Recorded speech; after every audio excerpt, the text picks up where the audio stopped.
Open Your Eyes is brought to you by the Belize Bank. Our country, your bank.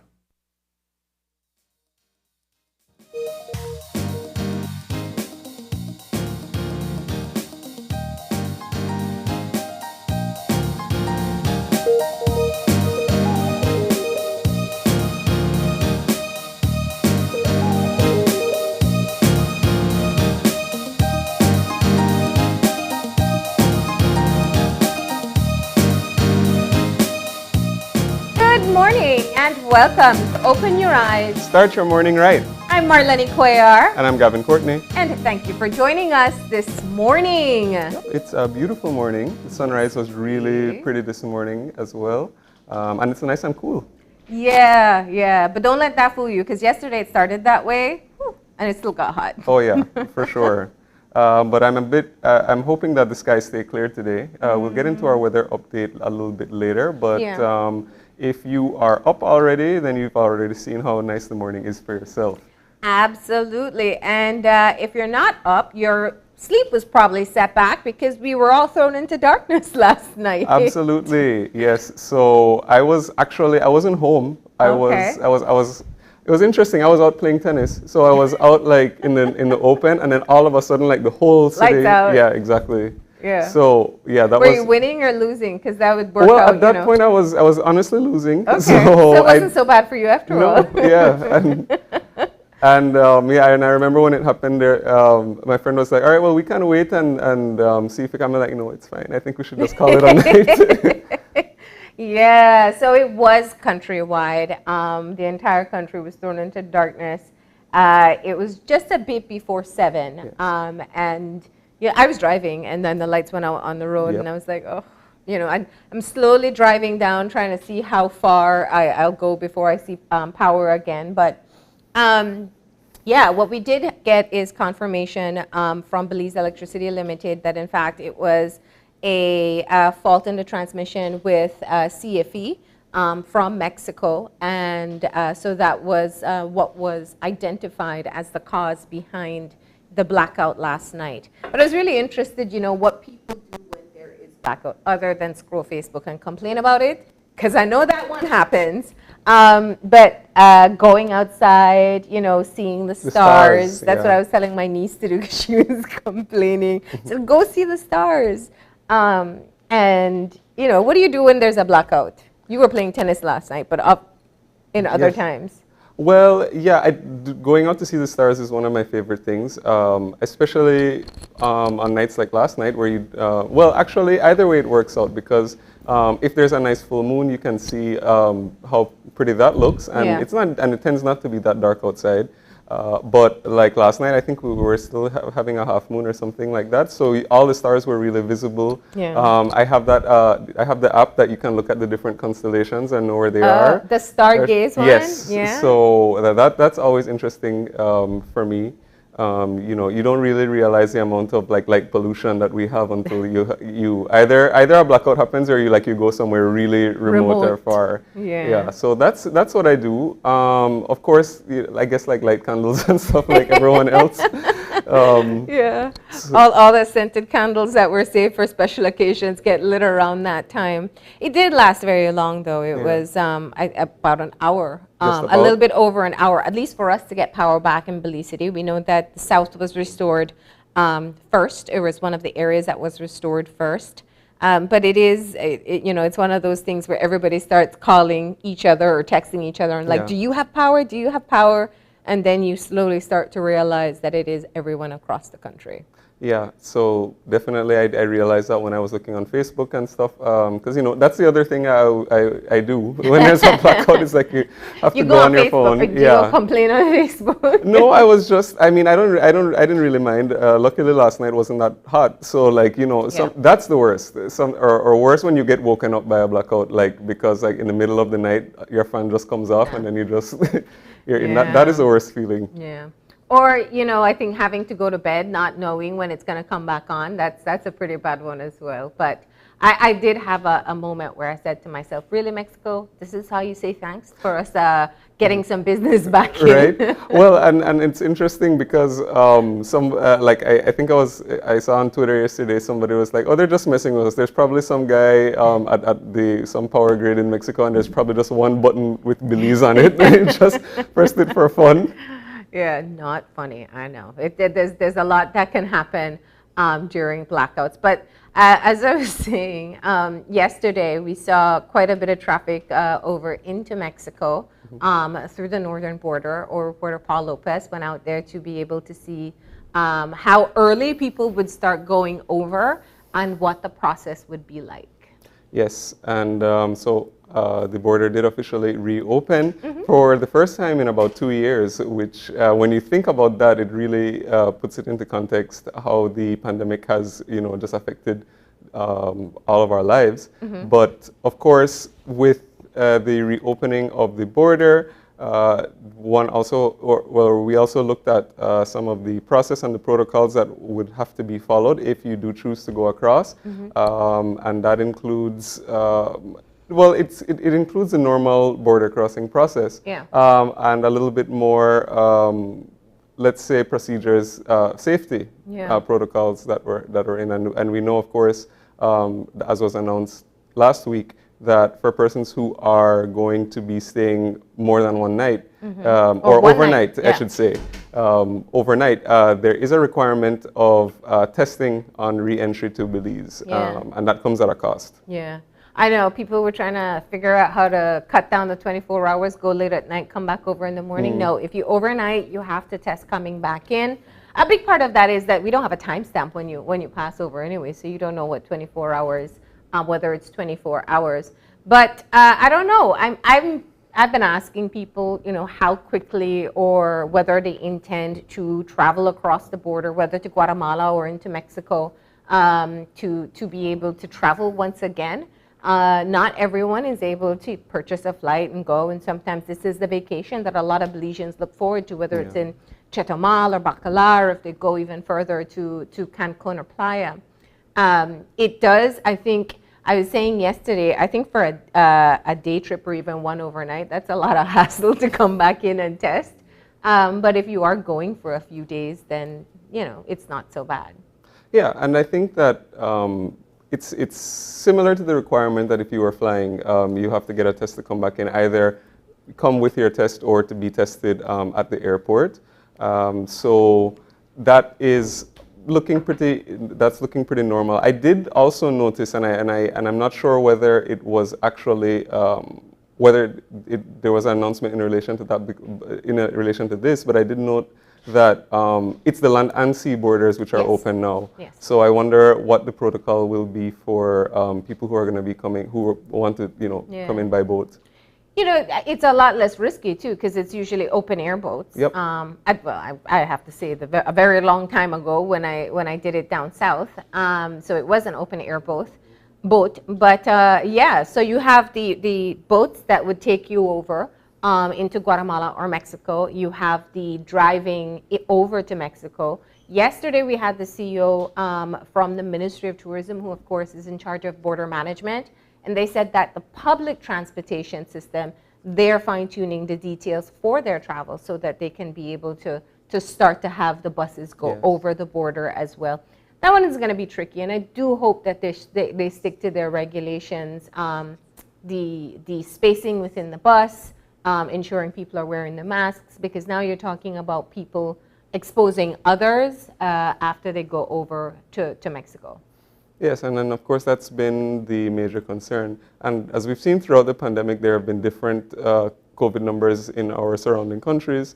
When it comes to Mexico, Guatemala, the situations have been different. But I think that one of the deciding factors, because as we know, there were announcements, and then they pushed it back. I think about 2 times recently, and I think that with the effects of Omicron and such a high transmissibility that it's had, and even locally, I think that the preparedness, for our country and our resources to deal with more cases seems to be we're at a comfortable level where the government has decided that all right, we can now facilitate travel, because it'll also mean people coming into Belize as well as Belizeans going out. Yeah. And I do think though that I've heard people complain about the testing at the border, and that was one of the questions that we did ask to the CEO from the Ministry of Health yesterday, because it was important to understand why they insist on testing at the border versus air travel, where you can actually bring in a test result. They're saying that they have seen cases at the land borders where people are bringing falsified documents with a negative result. And so in order to counter that, they're saying that testing at the border itself is what they see as the safest way forward. But I was really, more than anything yesterday, startled by the numbers. The average daily crossing at the northern border is 4,000 people. And that was pre-pandemic. I want to say pre-pandemic. So even if they get to half of that, imagine processing 2,000. Now, not everyone will overnight, but that's a lot of people to process. Yeah, absolutely. So, the ministry, immigration, tourism, and customs, are all working together. And, it was announced that, they did put into place protocols to try to streamline the process. Yeah. So we'll see what the results of that are, because, as you said, that's a concern that many people have. How people are going to be processed efficiently. And of course, what is going to happen if there is a positive case. Of course, in the case of foreign nationals, they'll be required to quarantine in a quarantine facility, which is a hotel. Or go back. Or go back, yeah. So those... And for Belizeans, you have Yes. to get a gold standard taxi to take you back to your home. So that you can quarantine there. So that's kind of the risk that you take if you test positive.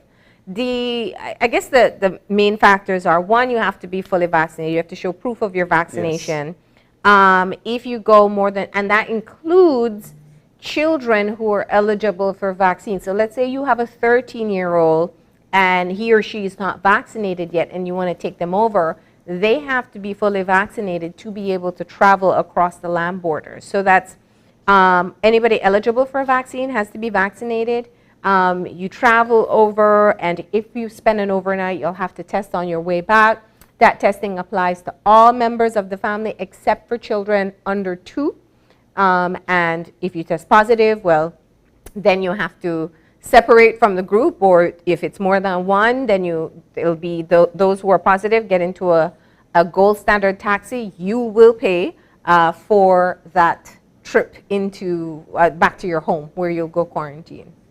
So yes, but that's what I'm saying. I'll wait it out a bit. It's not that important to me. True, but I was thinking that as we are talking about this, you go online and you see that a lot of the people across the border have been waiting for us to come back.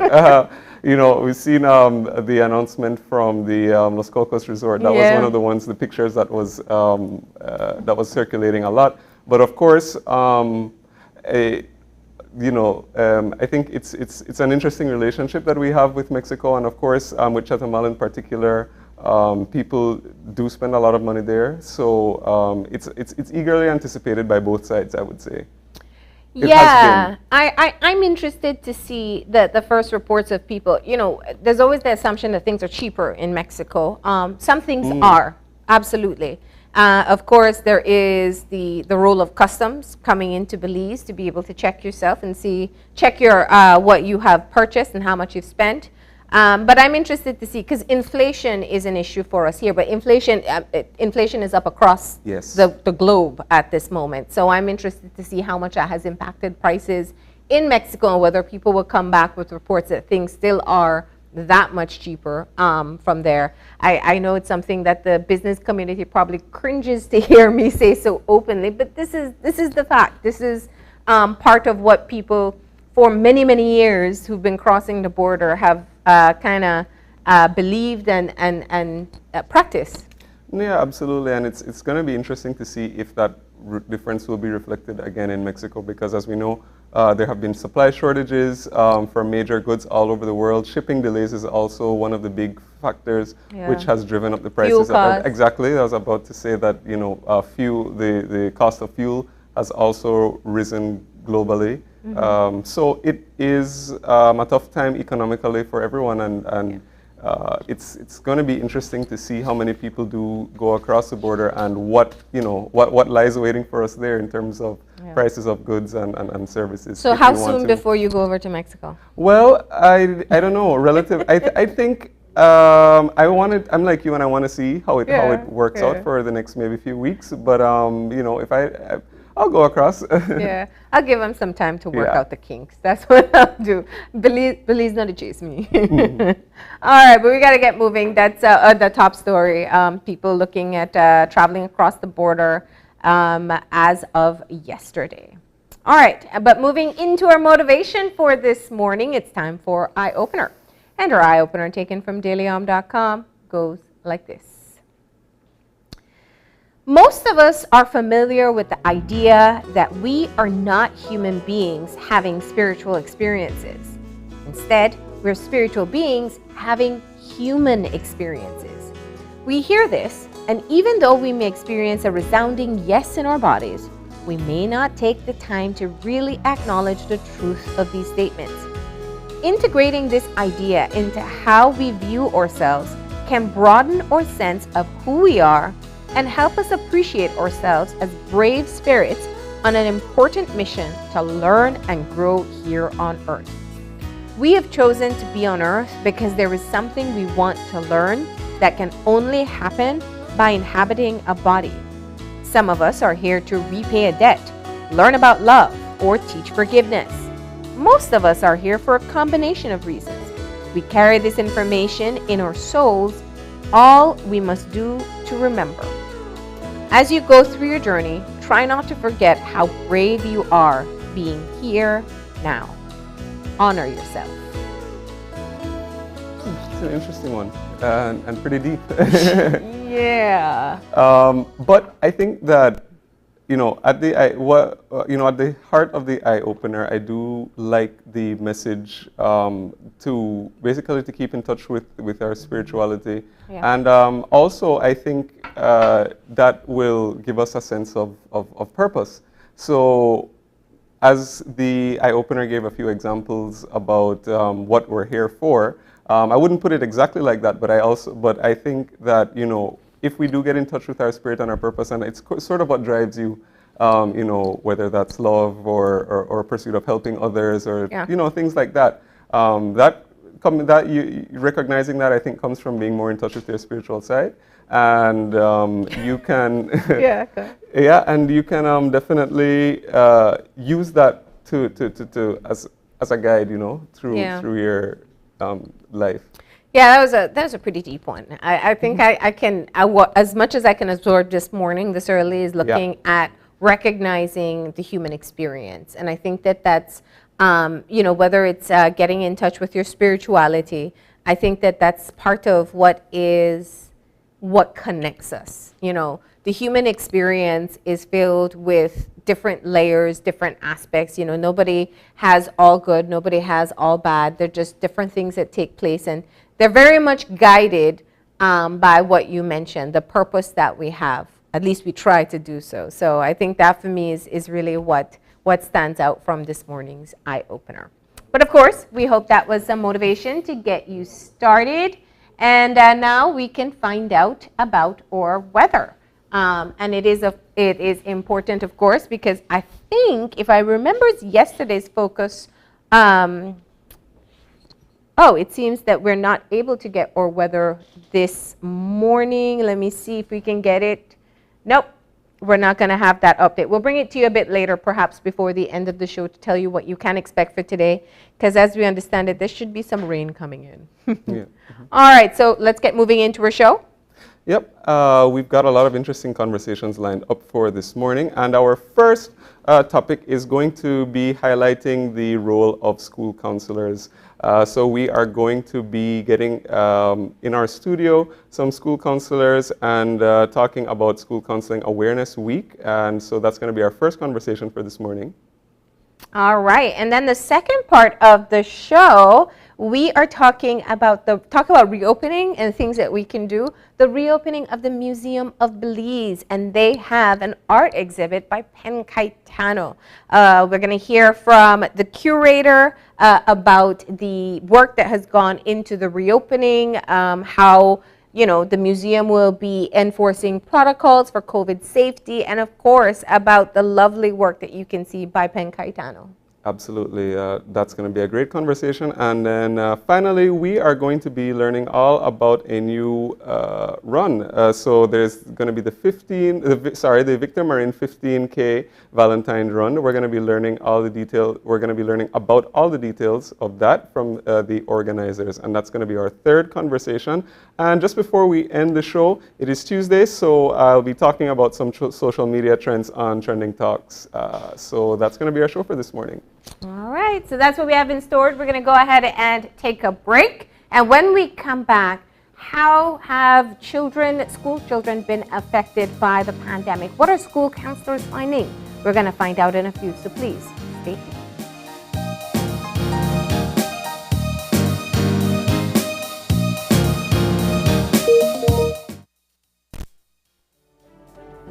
We have been a partner with Smart for over 10 plus years. We have a full Smart plan we use as our major driver for our business. We have a service that rolls over in that if you call one and it is busy, it rolls over to the next line. So once you call us, you can get us at any time. Before we got this Smart service, we were paying upwards of nearly $2,000 in phone bills. Since we've had our Smart service, we pay an average of about $600. So we've had tremendous saving, more than 50%. For the businesses, if you want to save money, switch to Smart because it is far more cost effective and the service is excellent.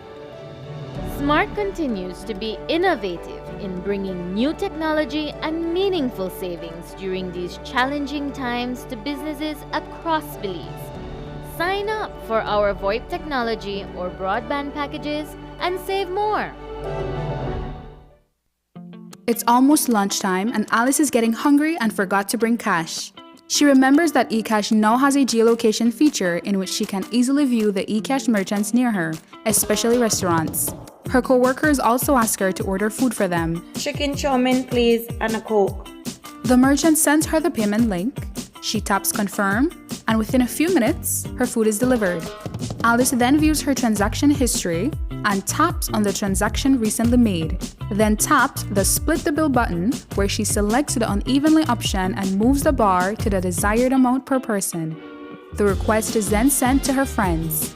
Her colleagues accept the request and are ready to enjoy their meals. Geolocation and splitting the bill via eCash make Alice's life a whole lot easier.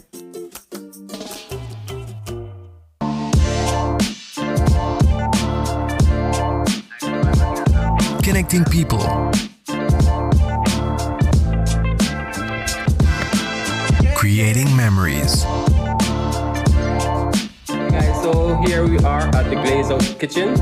I just prepared this amazing broccoli. Sharing a smile.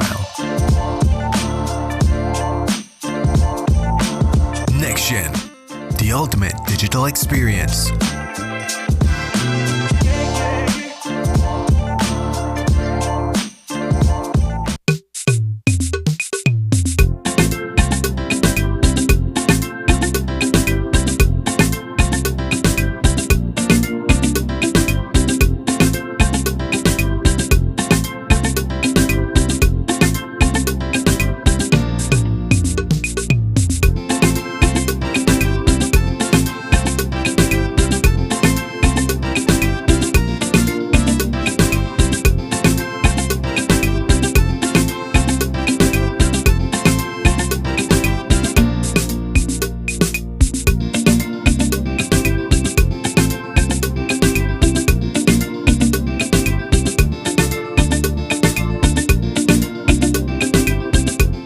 When someone you love becomes a memory, the memory becomes a treasure. Channel 5 introduces the Daily Obituaries. The Daily Obituaries will broadcast all death and funeral announcements and memorials to honor your loved one's life and memories. The Daily Obituaries airs on Channel 5 prior to the evening newscast, with subsequent repeats at 10 p.m. and 12 noon the following day. It will also be placed online on our social media platforms, all for a standard package fee. Celebrate their lives and memories with Channel 5's Daily Obituaries. Honor in life and reverence in death. Whether you're at home, on the road, at work, or at school, if you see news happening or suspect that something might be up, call or text the Channel 5 News Belize tip line at 672-5555. You don't have to give us your name, just give us the tip. That's 672-5555. Call or text us so we can check it out. If you're looking for low-cost television advertising, have we got a deal for you? Advertise on Channel 5's Daily Classifieds.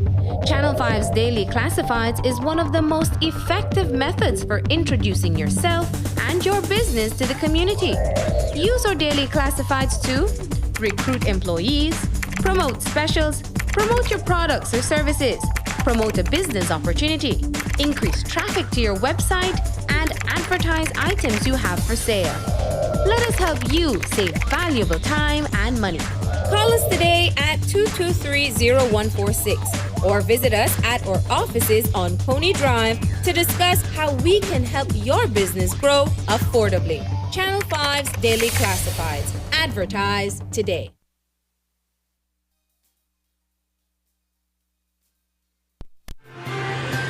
Today's COVID update is brought to you by Fulltech Systems, your technology center, where you'll come for the price but stay for the service. And we're back, and we're moving into our first conversation for this morning, and our focus is mental health of our children.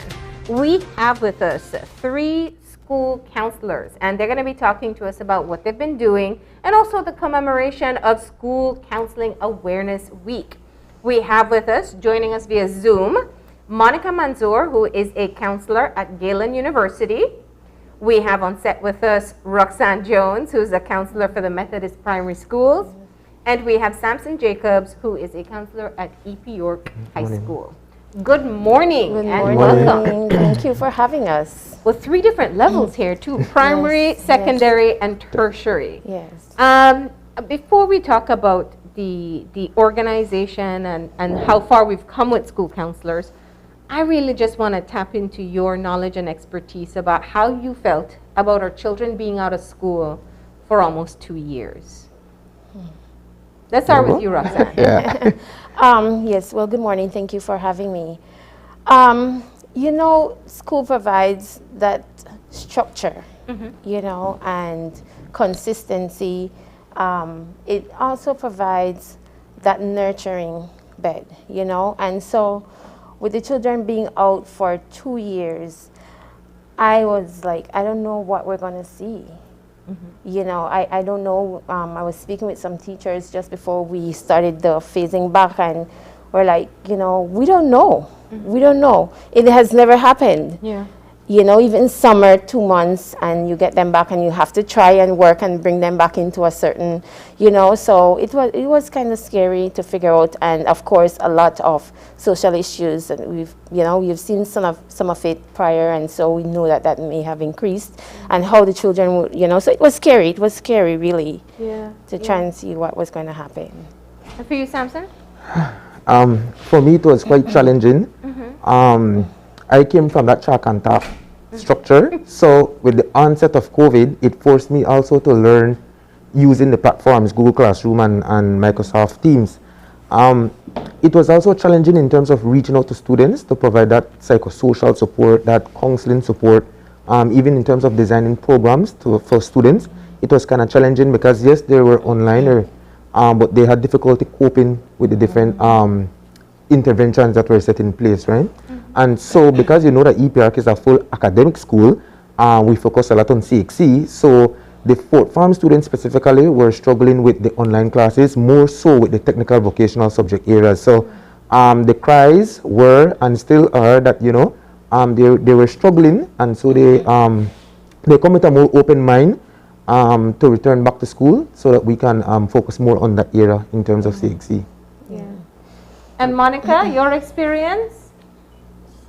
Well, at Galen, we are working with a lot of our older students, 18 years and older. And as it was mentioned, you know, that part of connecting with others, I think that this isolation, you know, we're human beings that need connection. And even though we are joining these virtual classrooms and we're able to virtually meet other people, but it's still difficult, and trying to feel connected, trying to feel a part of a community, that is difficult to navigate while we are online.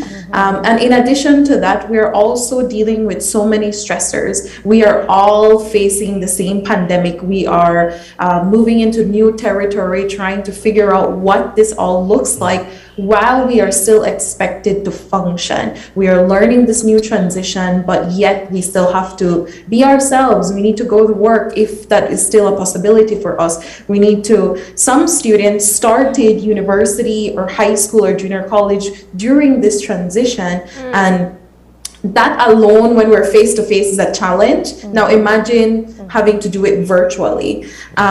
And also for us, we work with a lot of non-traditional students as well. So we have a lot of our contact who are students that are adults, who are coming back to school, working adults who have jobs, have families. We work with a lot of our teachers. So we get to see that part as well, that they are dealing with the transition of being lecturers and teachers at school and still having to do school themselves. So it's a lot going on. And that, you know, is interesting, and was going to be my first question.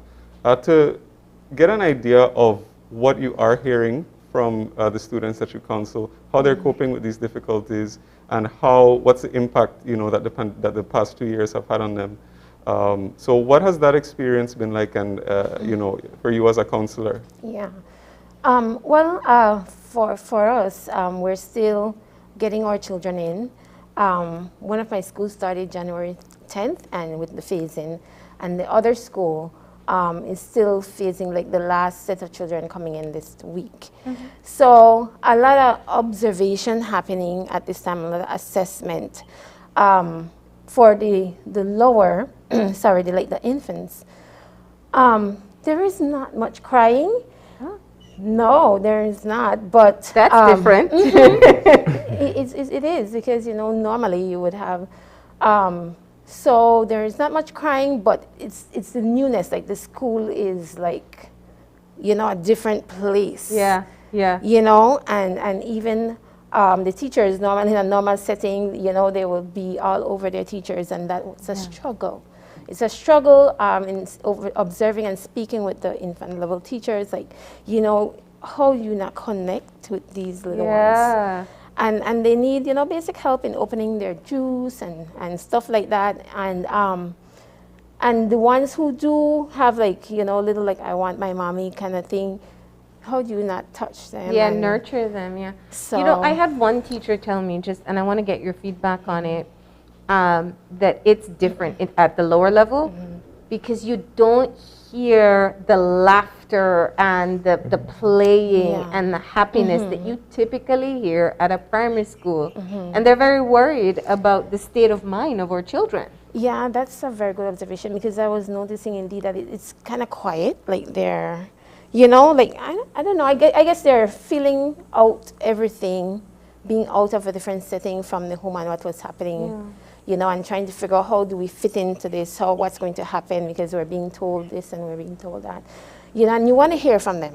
You know, you want to hear from them. So I spend time, you know, for this week, like going into the classes, just, you know, talking to them, reintroducing myself, and, you know, and things like that, to let them know you're there.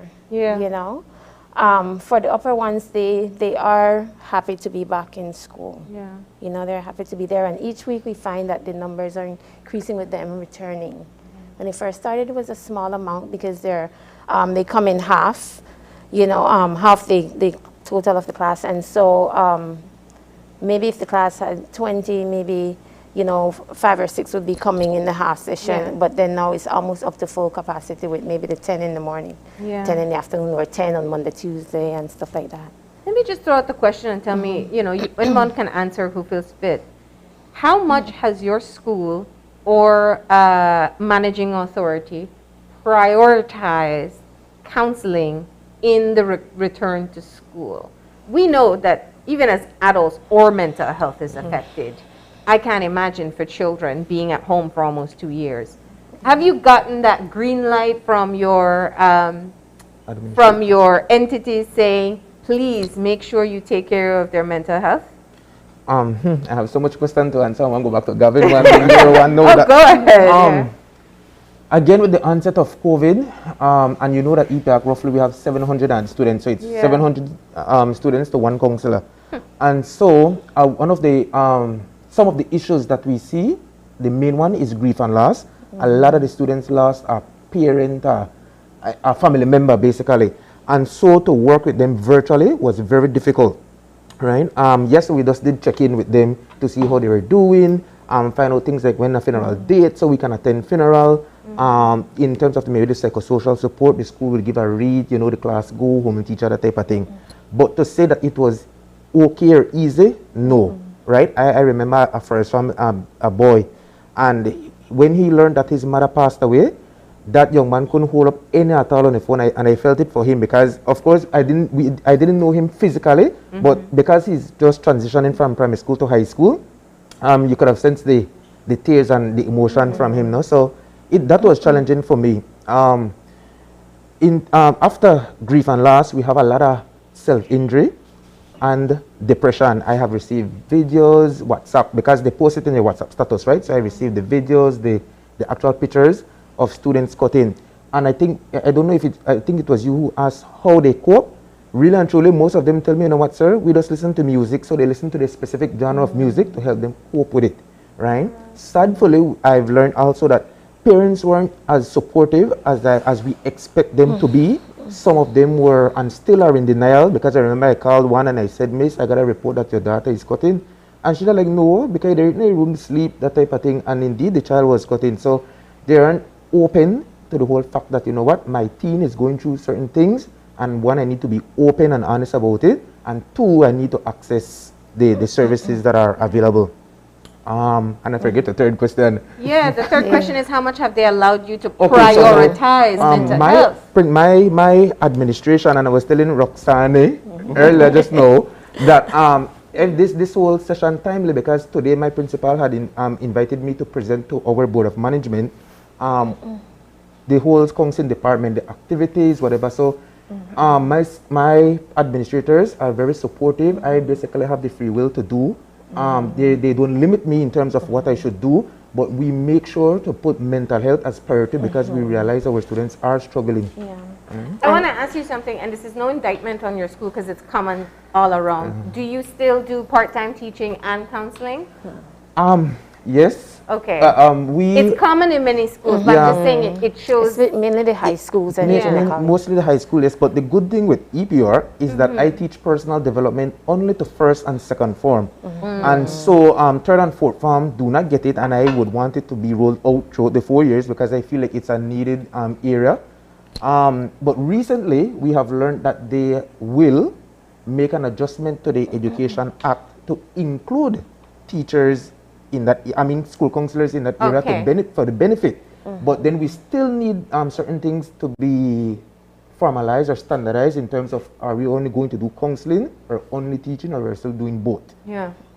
Because we know the mental health needs are many. And for you, Monica, that transition to university level, on average, is usually tough. They go from a very structured high school system to where they suddenly are responsible for moving forward with their educational goals. What have you seen in the past 2 years, and how people have been able to make that adjustment, and that the distance learning probably made it more of a challenge? Right. I can say that it's been a challenge for them.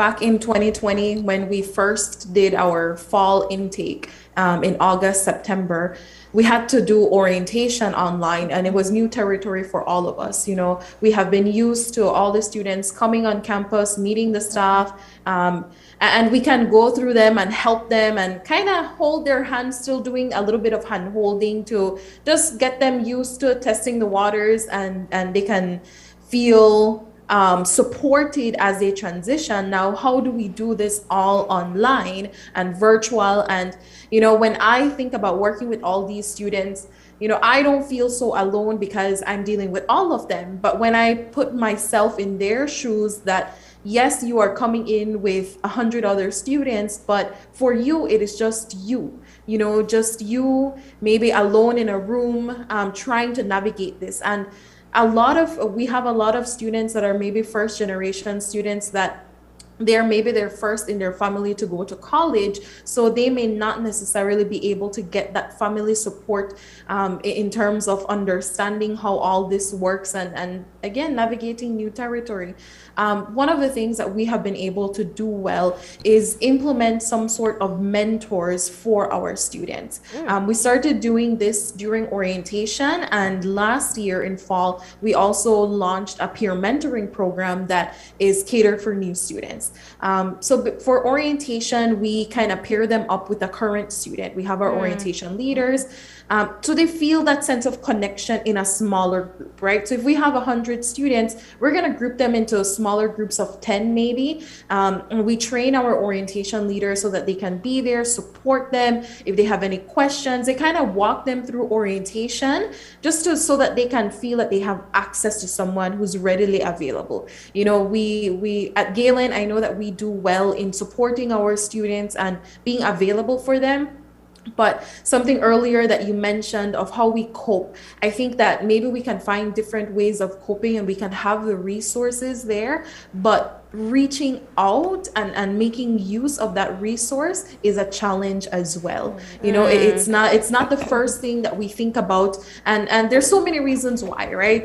You know, we might have fear or we don't know how to oftentimes when the pandemic had just hit, one thing that I realized is that we are announcing all these resources. You know, I am constantly sending information to our students, reminding them, you know, you don't have to do this alone. We have the counseling resource, and you know, that's there. But until I reach out, maybe sometimes we reach out to specific students and we say, hey, and talk to them physically, or put their name, then they feel like it's personal, and then they open up. And it wasn't until I was reaching out to specific students that I realized how many of them needed the help. Yeah. But I had to be the first person to make that contact, because for some reason it's and I understand, you know, it's not easy to reach out and ask for help. Of course. And you're working with an age group that can actually vocalize that. Roxanne, you said something that really triggered a thought in my mind. You've worked with children, and you know that many of them are in very difficult circumstances. And I think that's been a part of what several entities, the Ministry of Education has been talking about it, the children's rights organizations have been talking about it. There are things that school offers some children that we don't think of, like safety from abuse. Like the possibility of getting a meal through a feeding program, like the opportunity to be a child instead of a caretaker of their younger siblings.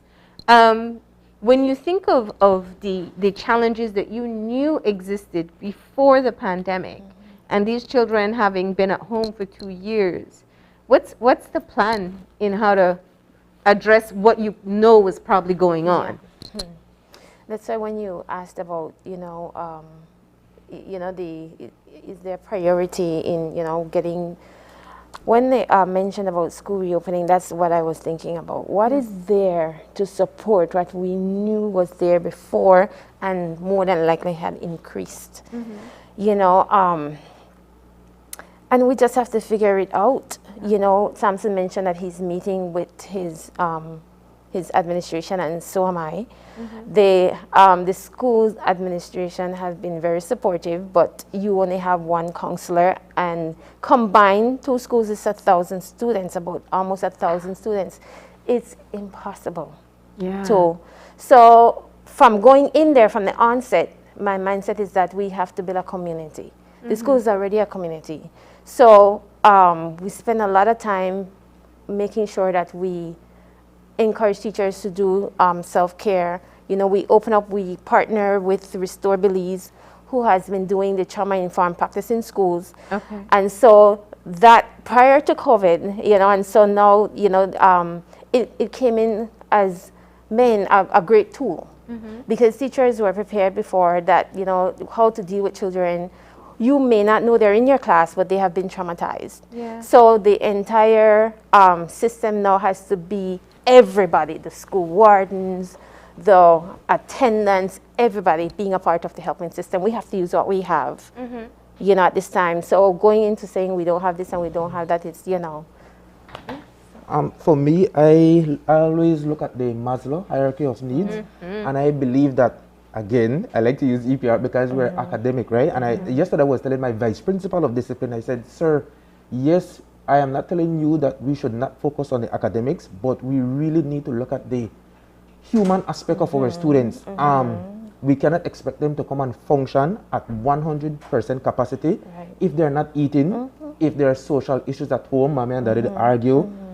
Yes, they have relationship, even though we have a zero tolerance policy in terms of relationship, but they have it, right? And so from the onset of COVID, I have been telling the principal that I know with the whole 10% and the whole restructuring in the ministry, schools used to receive monies for the son and son, the socio-economic need, the socio-academic needs. And I have been telling them that we need to look at the students, for example, who were benefiting from the school feeding program, and basically that stopped because they're not at school. If we could provide them like a grocery once a month, just to give the family that support in terms of having a food to eat, right? And so for me, I am very big on the psychosocial aspect because I just believe that the students, you need to adjust the route before we can reach to the top, basically. All right. And it's also like parents, you know, Samson mentioned that, you know, some parents, you don't see them getting the support, but they're limited in their own situation, you know. And at my level, you have to, I think even high school, you have to get their consent to do, you know, certain things with their children. So you're not only serving the needs of the child, but the entire family. Yeah. You know, and so we have to be connected with what's out there, you know, and refer them to these resources. But I'm sure you won't listen to me if I have had parents who told me, Miss, I am going either go to school to pick up a package or go hustle. I go hustle. I can't be mad at you over that. You understand? Because I don't have that food at school to give your family. Yeah. You know, so that's the area that was on my mind where I believe when they mentioned school reopening, but what, you know, how do we address these needs that are there? I just wanted to put this there too, that with the onset of COVID, we have lost a lot of our students because I remember on I want to get to that. On their show, I think recently the CEO or somebody was on and they were talking about the Southside schools, say the Vernon Mod Excelsior, and how the students were struggling. But I guess in the general mindset of people, they're like, oh, EPR, they're the brightest, the richest, so we have lost students and we have lost students at a crucial level, which is fourth form. Because I remember that student came to me and he said, sir, I am living with my grandparents and they don't have any income and I need to withdraw myself from school voluntarily, and he needed to get a job to provide. So we lost him there as well, right? And he was very smart and performing well. So I just wanted to put that there, that, you know. I wanted to touch on things like school loss. I know even at the primary school level, some of the kids aren't going back because I don't, we've heard reasons, but I'm glad that you give an example that some are going to work. There's two anticipations I think people had, especially with teenagers. One was children would not go back because they start working or hustling, or that some would become pregnant. The teenage pregnancy would also become an issue. Are you seeing that? That I have that from last year, and I was that's not a topic, touchy topic, you know, because some school have some school have some rigid policy that if you get pregnant, you need to withdraw. Some will work with you, right? And of course, you have some parents who will tell you, you know what, the girl get pregnant, she needs to withdraw. Again, and because of this week that we're celebrating, actually I was telling the students yesterday that the role of the school counselors is to always advocate. No matter how bad the student is or the child, we're supposed to advocate. Right? My personal issue when it comes to teenage pregnancy, okay, the act already happened, right? Who am I to condemn the child? So the best interest of the child supposed to be paramount importance, that either we put you out or we keep you in order for you to get your high school diploma, and then you can suffice for your own self, right? And Monica, what has the experience been like at the tertiary level? Because, you know, we're dealing with students in a different age range, and as you mentioned before as well, you know, sometimes, you know, even older adults who are sometimes providers in the case of their family, and all sorts of things where the dynamics are a bit different. So how has it played out at Galen? I think for our traditional students, or the students coming from high school, coming from junior college, I think for them it has been mainly dealing with the depression and isolation.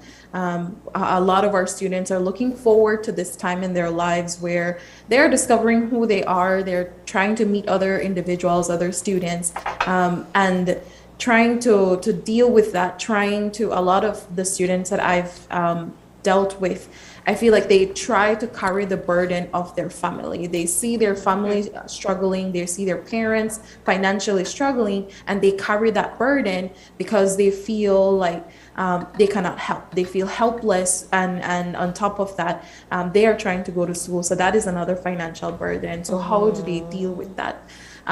For our non-traditional students, so our adults, a whole different set of challenges, right? So they are, like you said, they are the providers for their families. So for our teachers, if they recently got this 10% cut, what does that look like? Managing their own responsibilities as a teacher and transitioning through the pandemic, dealing with family, dealing with school, it's a lot. And other non-teachers, we have individuals who have maybe lost jobs or just need to transition into what their job looks like working from home, or having to deal with being exposed to the virus alone. That alone brings this stress. So just dealing with these different challenges and how they can cope with it, has been what we have dealt with our students. So I think all three of you have really just reinforced what I think we've known for a long time. There is a need for mental health resources within school. Indeed. Roxanne, I'll say I'm happy to hear that you're working with primary school children, because that's been a gap for a long time. But then when you put it in perspective that you alone are responsible for 1,000 students in Belize City, we need to do better. We need to do better. So the School Counseling Association was formed a while back, and I know you talked about being able to formalize what makes someone a school counselor. That's critical. The nice teacher doesn't always cut it. You need the training. Right. Let's talk about the goals that you have and the things that you'd want people to understand, especially in this week. Samson? The goals for this week? Well, I mean about the association where you are now and formalizing. We have been, it's a long road. We have been fighting, like I said, to get school counselors in the Education Act for us to benefit solely as a teacher. We have been fighting with the ministry and our individual managements to let them prioritize and see the role of school counselors, because I think for the most part we are utilizing every other ways other than our role that we're supposed to be functioning as, right? Beside that, we have come a long way in terms of maybe our, we're still working on school licensing, the issue with license, full license, special license, pedagogy, and I think that's it. Yeah. And the counseling services in primary schools, is that very common, or are you a unique? Yes, it's unique. I am only aware of probably 4 other. The Anglican has, but it's 2 counselors for many schools. The Catholic same way for many schools. The Methodists, we're the only ones who have 2 counselors for the Belize district, but or still our schools in the villages and out district aren't getting the service. So it's rare in the primary school having a counselor. We are not tasked to do lesson plan and go in class, but we do life skills and stuff like that, but mainly counseling. But still there's something where the counselor in the primary school somehow needs to have like almost 1,000 students. So they would task you to 2 schools or a couple schools and stuff like that. I don't understand that aspect of it. So you have to triage children, those with like the worst problems. Yes, what I do a lot of referral out to the Port Loyola Health Clinic. I do to the hub, the counseling center, some private referrals, everything I could tap into that is out there. Counselors in the churches, maybe for the families, a lot of referrals to the Department of Human Services. I would just refer out, because we are guidance counselors, so there are only certain, interventions you can do within that setting. But to say long-term treatment, no. And the openness of parents?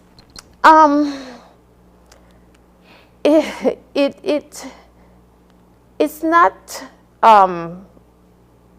rejected, but you just need to, I think, have a way, because still it's looked at as like nothing wrong with my picnic, and they're concerned. I've had some of them being concerned about what the child would say about what's happening at home, kind of thing. So you would need to be very professional about how you inform them about it, and things like that. So, but for the most part, they have been very supportive, because it's more getting the child to be, as functional, as balanced as possible in school. Yeah. And so when you go into what's your need, what's going on, how can I assist the family, then it's, you're more given the support. Do you see things like depression in that age? Yes. Suicidal thoughts, ideation, stuff like that. Primary school level. Primary school. Suicidal thoughts and depression. Yes. Wow. And contributor has been, for those who were able to go online, they're bored, and so they get into things that is way beyond what you would imagine. And some of the parents don't know how to monitor that. They don't even know some of these, how to maneuver the apps and different things that is happening for safety. And so some of the children have been extremely exposed, and so those things, have caused them to go to a place where it's going to be challenging to figure out how we're going to give that support. I can't even imagine how you tell a parent that your child is depressed or having suicidal thoughts. What's your experience here, Samson? I was just going back to that question, that in terms of parental support, at EPR they're more open. Okay. What I tend to do every academic year, every terms, because we have 3 terms, I do parenting workshop. One of the things that I like about online learning and teaching is that we found out that a lot of parents who were working from home, they logged into the sessions as well, and so you notice that they listen to the class, they can relate. I meet them on the street and they tell us or tell me about the PD classes. So for the most part, yes, parents have been supportive. They are not in denial. I think they're denying more in terms of the cutting aspect. The self-mutilation. But in depression, they accept that. Yeah. And what I like too is that because there is good communication with the student and the parent, from in the home, the child will tell the parent that, Mommy, I feel this way. I feel like I'm going through this. And so when the parent bring the child to school, they would say things like, what, sir, my daughter said that she's going through depression, or my son say he has signs of depression. So it's more, the working relationship tends to be better for me. I just wanted to kind of touch on that a little bit too. At the primary school level, for me, what I found is that when I send home a material, I'm thinking of educating the parent. Because for the very same reason, teaching our children to be able to identify what they're feeling doesn't happen just like that. They have to be guided. It has to be modeled, So, at that level, learning how to say, I'm not sure, I feel off, something is wrong, then you want to probe, you want to be able to probe. But if the parent does not know, it's just, you would be dismissed and things like that. So, for me, I think a lot of the intervention is not only dealing with the children. No way you will be able to get beyond, get any kind of results from that. Yeah. It's more tapping into the parents. So it's good, that you mentioned that, and I could see continuity as they progress into high school. That the seeds that you plant or what you try to do in primary level, that it goes with them, to, grow with them in high school, So what's the message for school counselor awareness week? What do you want people to know or understand, other than we need more school counselors? Yeah. But I could go first. Yes. For me, I want the general public to appreciate the role of school counselors. Yeah. I want school boards and administration to support school counselors, to see that we play an important role in the school system. I want students generally, specifically males, because somehow I feel like males are still not open to counseling. And so I want to encourage them to not see their school counselor as the enemy, but as the support person in the school. And throughout this week, I have been doing a lot of informing students on the role, and to let them know more about the services that are in place to support them. So for me, that is big, because I feel like, yes, they come in, they don't know, and then they leave and still don't know. Yeah. And so my role is to try and educate them in that aspect. Yeah. all right, I guess anything else, Monica? No, I was just going to add that I think we do a lot of advocacy work. Like you said, just informing the public of the importance of mental health. I know that in recent years, we have been more open to talking about it, but I think that we're still not where we would like to be. And as we continue this work, just bringing the importance of reducing the stigma around mental health. You know, I think we've come a long way from thinking that mental health or counseling is for crazy people, and it's not like that. We all deal with emotions, and we all deal with challenging situations, and it's just having that support to help you cope with it better.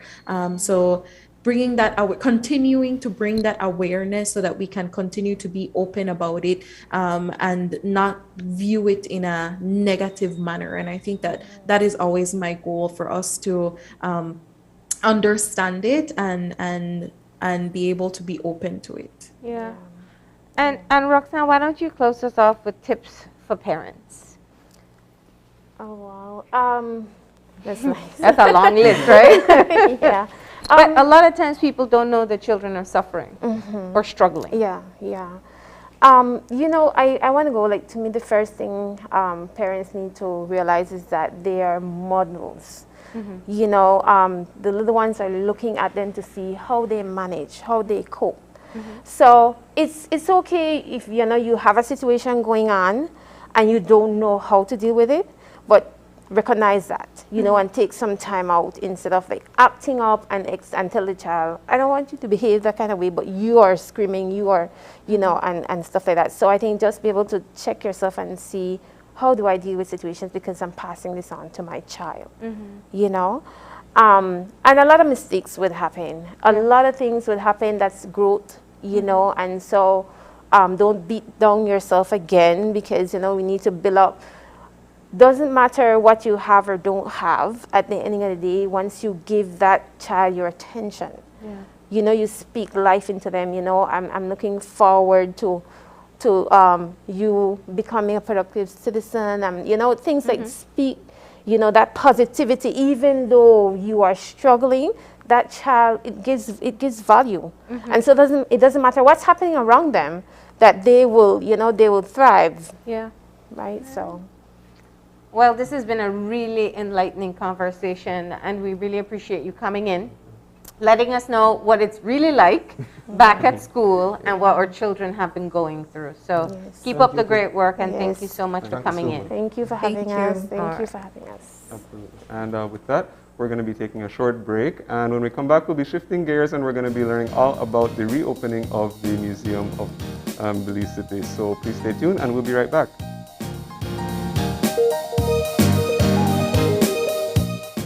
Update was brought to you by Fulltech Systems, your technology center, where you'll come for the price, but stay for the service.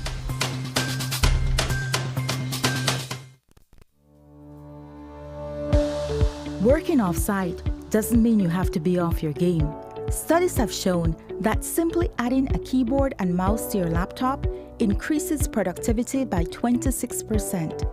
Add a monitor, and you'll be 35% more productive. At Full-Tech Systems, we have what you need to enhance your remote work or e-learning experience. With devices such as headsets, video conferencing monitors, webcams, keyboards, mice, docking stations, all with the brands you trust. Keep connected with collaboration tools like Microsoft 365 Suite and Kaspersky and perform efficiently no matter where you are. Full-Tech Systems, your technology center, where you'll come for the price, but stay for the service.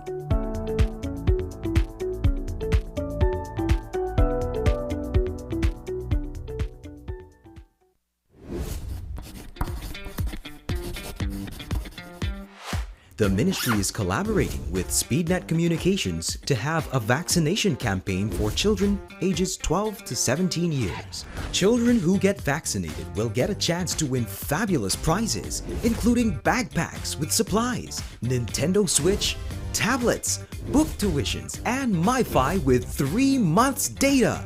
Only children 12 to 17 years old can participate in this smart and Ministry of Health and Wellness raffle. At vaccination sites, each vaccinated child, upon being vaccinated, will receive a ticket to place their name, age, date of birth, BHIS number, and contact information on, which will be filled out by a parent or legal guardian. The sooner a person vaccinates, the more chances he or she will have to win.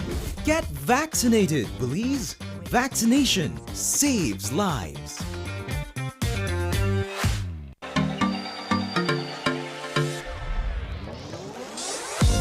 I chose Galen because of its strong reputation. Great scholarships. I came because I can take all my classes online. It is what I need to take me where I want to go. To learn more about our various programs, visit our website at www.galen.edu.bz or email us at admissions@galen.edu.bz. And come soar with the Galen Eagles. If you're looking for low-cost television advertising, have we got a deal for you? Advertise on Channel 5's Daily Classifieds. Channel 5's Daily Classifieds is one of the most effective methods for introducing yourself and your business to the community. Use our Daily Classifieds to recruit employees, promote specials, promote your products or services, promote a business opportunity, increase traffic to your website, and advertise items you have for sale. Let us help you save valuable time and money.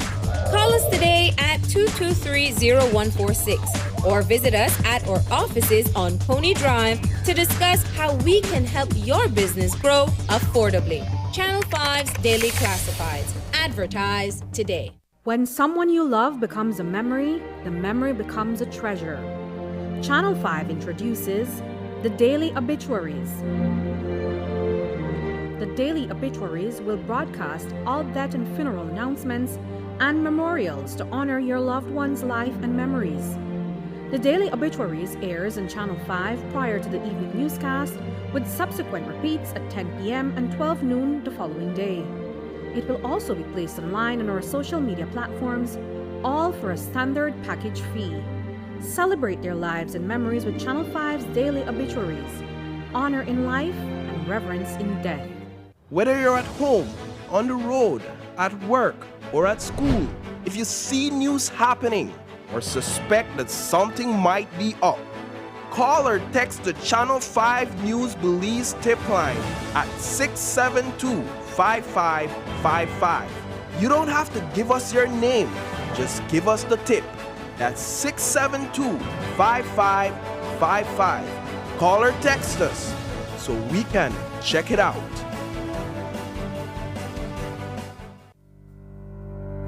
Reduce your risk of viral illness like the flu or the coronavirus. Wash your hands frequently with soap and water or with an alcohol-based hand sanitizer.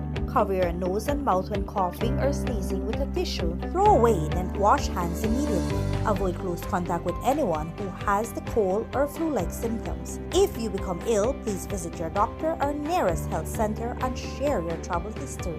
A health and wellness message from your Ministry of Health.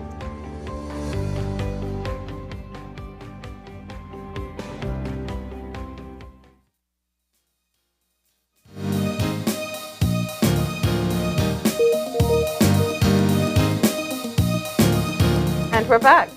Yep. And if you're joining us right now, we're just getting our second conversation for this morning started.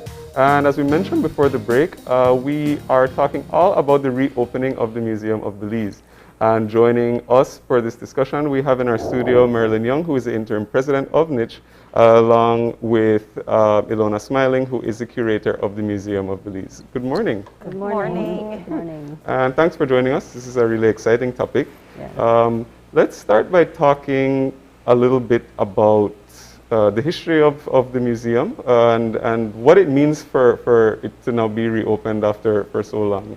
Perhaps. Ilona, you can take that one. All right. Well, of course, the museum used to be a prison. And in 2002, it was handed over to NICH, and they decided to turn it into a museum. So it has been operating as a museum for all this while. And of course, when we had the pandemic, everything shut down, so we've been closed for almost 18 months now. So this past Saturday, it was actually the first time we were reopening after all that time. And in order to reopen, we had some assistance as well from the minister, and everyone, chipped in, and we had a wonderful art exhibit opening up for the museum, which was by Pen Caetano. And the museum celebrated its 20th anniversary yes. on Saturday as well. This is the reopening we should all be talking about, right? Rather than the other one. But this 18 months is a long time, and I think when people look at activities that we've missed, this has to be something that people have been looking forward to be able to go to the museum, see artwork, and have that experience once again. I'm sure there's a lot of thought and planning that went into curating this reopening exhibit. Yes. We definitely took the downtime during the pandemic to do a lot of construction work to fix up the museum. And actually this art exhibit that we're doing, it's on the second floor, and it's the first time that we're having such a large scale art exhibit at the museum. I know that I've curated a couple art shows at the museum, but the room was, always very small, so everyone didn't really get to experience the artwork as they should. So with the reopening, I really pushed to have the entire upstairs be cleaned out from everything, just so that we could have a fully functioning art gallery for the first time. Yeah. And the thing is also, Marlene, is that even though we went into a lockdown, it was not only the lockdown, COVID, that had us keeping the museum locked up all this while. As a new board, when we visited the museum, we were completely shocked as to how the museum looked. The molds, the conditions that they were working in. When it rained, they had to move things from one side to the other side. AC was not functioning. And so with the assistance of Minister Fonseca, the Minister of Finance as well, we were able to allocate some funds, and it cost us about $100,000 in reference to construction work, the roof, the siding, the interior, the AC, just to demold the whole museum. So when you go in, because it's brick, yeah. Yes, so you have to, because it's really, I would walk in there and I have allergic conditions, and within 5 minutes my voice was gone, I'm getting congested, and so we also during this time have also been working with Ms. Smiling and other people to ensure that we get it ready so everybody can walk in and into a healthy museum, if you want to put it that way. Yeah. Now, I mean, this is part of I'm sure the work that you have been doing. I want to talk a bit about the renovation work at the Bliss. Right now we're talking at the museum. We see there the space that you mentioned, Ileana, it's larger than it used to be before, you said? No, it's actually the same size, but we had the Mayan exhibit upstairs, but due to some of the damage that we had with the roof, we had to remove most of the objects from upstairs and put them into safekeeping. You know, if you work in museums, you have to understand that the atmosphere that you keep needs to be good, because anything can damage your artifact, your artwork.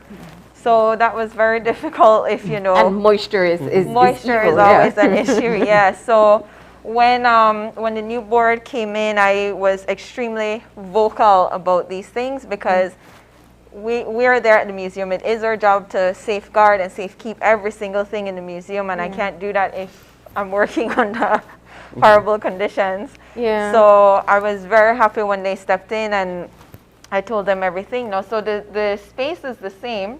It's just that we cleared it out, and I made room. I converted certain galleries just to have more space to display the paintings. To display the work. Yeah. And you know, and speaking of that, you know, for some of our viewers who don't, who may not know or who haven't visited the museum yet, you can talk about what there is in there, you know, because in terms of artifacts, you mentioned the Mayan exhibit just now. So give us, like in a nutshell, what we can expect. So right now we have on display, we still have on display the Enslaved exhibition, which speaks about the rise and fall of slavery in Belize. I believe that has been one of our more successful temporary exhibitions. Yeah. It has been I mean, there's no way you walk past that cell and you don't get, you know, your jaw drops to the floor. Exactly. Yeah. So we still have that exhibition up and running. And like I said, upstairs we have the Pen Cayetano exhibition, as well as the Birds of Belize exhibition. It's a taxidermy exhibit. All the birds were provided by Dr. Zitzer in partnership with the Audubon Society. So we are constantly changing. And for people who don't know what that is, that's live birds that have been yes, birds that were once live that have been stuffed. Yes, yes, So, and the technique that he uses is incredible, because the birds are pristine. Yeah. So, but don't freak out. But he didn't kill them. No, they no, were donated. no. Yeah. Yes, yes. So yeah, we're going to do more exhibits in the future. We still have 2 more exhibits that we're planning throughout the year, which I personally love. I always feel that we need to do more shows that revolve, you know, rather than just having one exhibition, say, forever. Maybe every 6 months we get to change these exhibits. So we do have 2 more that we're planning. So please follow us on Facebook and Instagram. Look out for that. Now, Pen Cayetano, I mean, his work is amazing. He moved back to the country, over a decade ago, after a great career in Europe. And so let's talk a bit about the selection of him as your reopening artist. Yes, well, this collection he did while he was in Germany from 1990 to 2010. So we have almost 87 paintings, and I think I put up almost 80 of it. So everything that you're seeing was what he did while he was in Germany. Yeah. And what I tried to do with this exhibit was to put themes on it. So I have early style, then we have style development. Within his artwork, he paints a lot of cultural and traditional scenery. One of them is the cassava making. He has different, the different processes in cassava making within the artwork. So we have an entire gallery dedicated to cassava making, another gallery dedicated to the spirituality side. He has a lot of paintings that talk with Dogo, so we gave a lot of context behind that so that you understand what it is that you're seeing. Yeah. One of the things that I did not want is that for people just to come in and just see the paintings but not understand what's happening. What's happening within the paintings. Yeah. So yeah, that's exactly what we did. We have some items on display. There's also an area that talks about him as the king of Punta Raka as well. So walking through the museum is not a 5-minute or 50-minute experience, you know. It's going through, like what Ilona says, and you you can enjoy each space. Each room is a storytelling environment, you know. So it's something that you can walk in, and the literature that they've put up as well make it easy for anybody to understand what you're looking at when you're going into that space, you know. So you can understand the story behind the painting. Now, the work that's gone into reopening, as you mentioned, there was, you know, resources needed to restore it, and now that you're open again, we know a big part of the income was generated from tourists who would visit. Let's talk about how you've been able to cope. What's the rebound like for business at the museum? Because that has to do with your sustainability, of course. Well, we still haven't fully opened as yet. We're hoping to fully open to the public this Wednesday. Tomorrow. So I know that it's going to be a bit scary because we're still in the pandemic, and you know, we're used to having days in which we have maybe 100 to 200 people visit the museum in a day. So we can't do that anymore. Primarily cruise ship visitors, right? You'd be surprised how many Belizeans do come in, especially on the weekends, you know. So I can't say that it's only tourists, but our people, they're very much interested in coming to the museum as well. But, you know, the entire pandemic situation will most definitely affect how many people we can allow in the building. I believe that we're probably looking at maybe 50 that could come in there at any given time. So, so you may be doing like scheduled tours. Yes, like you book your 1 hour slot, or is 1 hour enough to see everything? Yeah. Like I put so much work, 1 hour. Yeah, but that's a pandemic reality. Yes, yes, definitely is. But we are trying to see what other options that we can provide, you know. Yeah. So like Belizeans, we're going to be opening now on public and bank holidays and on Sundays, which was never before. Oh, nice. Yeah. And so Belizeans can come in free on Sundays and on public and bank holidays, you know. And again, if you're a family coming in, maybe 6 or 8 of them, we would suggest that you call the museum and say what time you'll be coming in, so we can try to schedule you in. Because like what Ms. Smiling says, it's going to be a little bit challenging to have a lot of people showing up, and then we can't facilitate you, but we want to facilitate you, you know. And so we've done some work on the entrance way, so people can sit and wait, you know, if they come in a little bit earlier. And which also, when you travel to Chedamal or any part of the world, you can visit the museums on the weekends, and so we want people to experience that, and Belizeans to take advantage of that as well on the weekends, because we know people work and we don't want you to be rushing during your lunch break or after 4, you know. So we really want them to call in and especially large families and try to arrange appointments and look out for those cruise ships days, so you don't plan around those times as well, you know, to try to look at the crowd control that will be happening there. Yeah. And I know that we're not fully open yet, but just so far and based on, you know, the ceremony opening, you know, what has the feedback been like, just based on the experiences that, you know, people have been having so far just walking into the museum and seeing some of the changes that have been made? Very positive from my you know, feedback that people have given me. Everyone's either really happy that the museum is finally opened, or they're happy because we finally allowed an artist to actually take up space within the museum and not just one small room. I think since I've been working at Niche, I have been advocating for the inclusion of arts within the museum, and I've had some success, but like I said, it was always within that small gallery.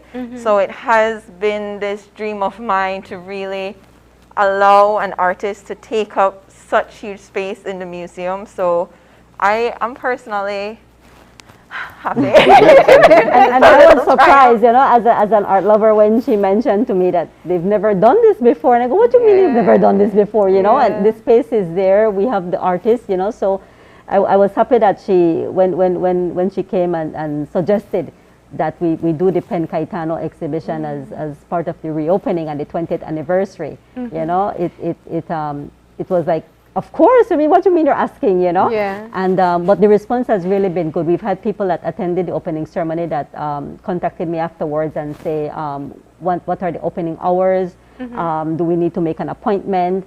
I've had a few people mention to me that they're coming in on Saturday, you know, with their family now. And I've had people also telling me that this 31-year-old young lady that she didn't even know we had a museum, you know? And so we want to invite Belizeans from the districts to take advantage of the weekends, you know, if you can on a Sunday or public and bank holiday, and come in and enjoy it. Because it is really nice to walk in, you know, even if you've never been to a museum, try to come and know your own, you know, because this is something that you can feel proud of. And again, learn the history, and Miss Smiling is working on the information again. Revamping it. She wants to make it look sexier, sound sexier, you know, so people can want to read the documentation. The biggest sales pitch is the conversion of a prison into a museum. Where you see art. Yes, so people would remember how, because I remember how the prison looked, you know. I'm that old, but I remember how the prison looked. and it always amazes me, you know, and one of the things I want to say is that I'm very glad that our former Prime Minister Said Musa had the vision, you know, and at that time Yasser Musa was involved with this whole project, and they bring all that vision to fruition, you know. And so for us it's very special, those of us that remember how it was, seeing it grow, and now 20 years later you can again appreciate it, and it's clean up and it looks like a nice young thing that you can go and enjoy, you know. So I really am proud of the work that Miss Smiling has done with it. So the cost of entry is? It's 7 Belize and 7 US for tourists. Okay, and on Sundays, Belizeans can go for free, that's what you said? Right. Just and making sure. Public and bank holidays. We like free. Free triggers a word for us, right? For Belizeans, yes. Yes. And one of the things, like you mentioned earlier, is looking at the cost of operating, of taking care of. And these are some of the things that we have to grapple with as a board as well, you know, because one of the things that we found out very early was that they were not looking at it as revenue, but I look at it as you need to make enough money to maintain it, to sustain it, to do the regular cleaning of the molds, to ensure, because where the museum is located is not too far from the sea.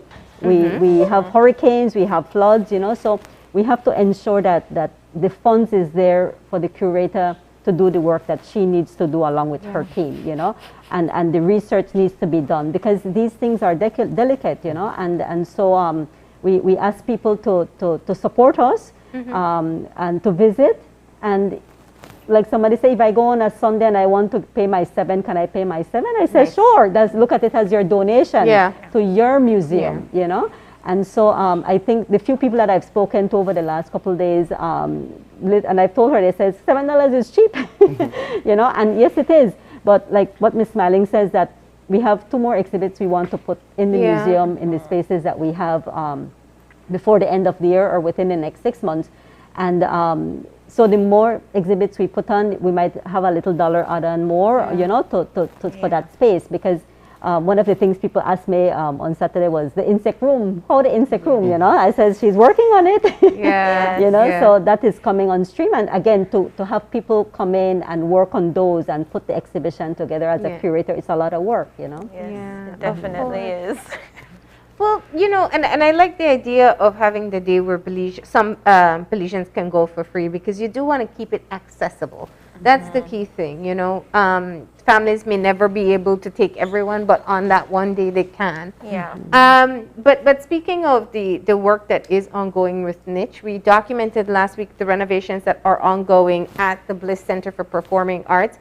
Marlon, since we have you here, we have to hear about what the plan is. Okay. Well, as you know, the board has taken on a big task in trying to I would want to use the word fix up, upgrade a lot of the institutes that comes under the Niche.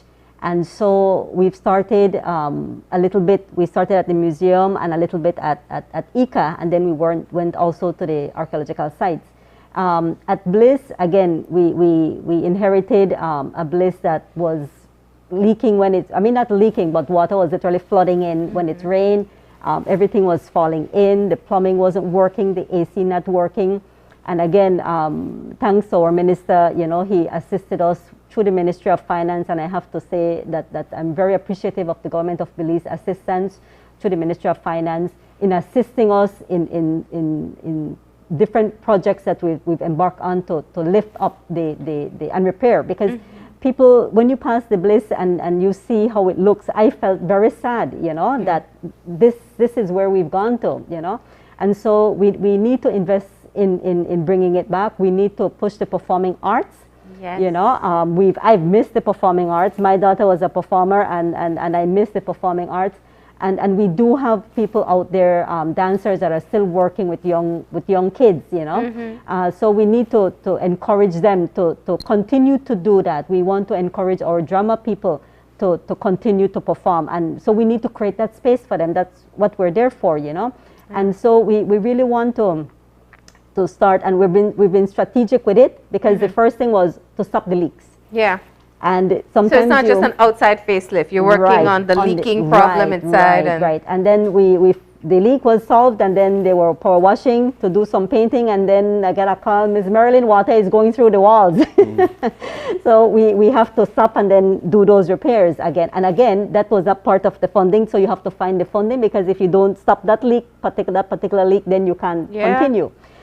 So it's a lot of these things that you're encountering, you know, and I have to thank our contractors that are working with us, and because, like I said, they would go in and do an assessment, and sometimes it's more than what you think, you know, and again, we have to find the money to do those repairs, and at the same time, we also want and we are encouraging our directors and our staff to be innovative, also to look at new ways of using the spaces that we're fixing up.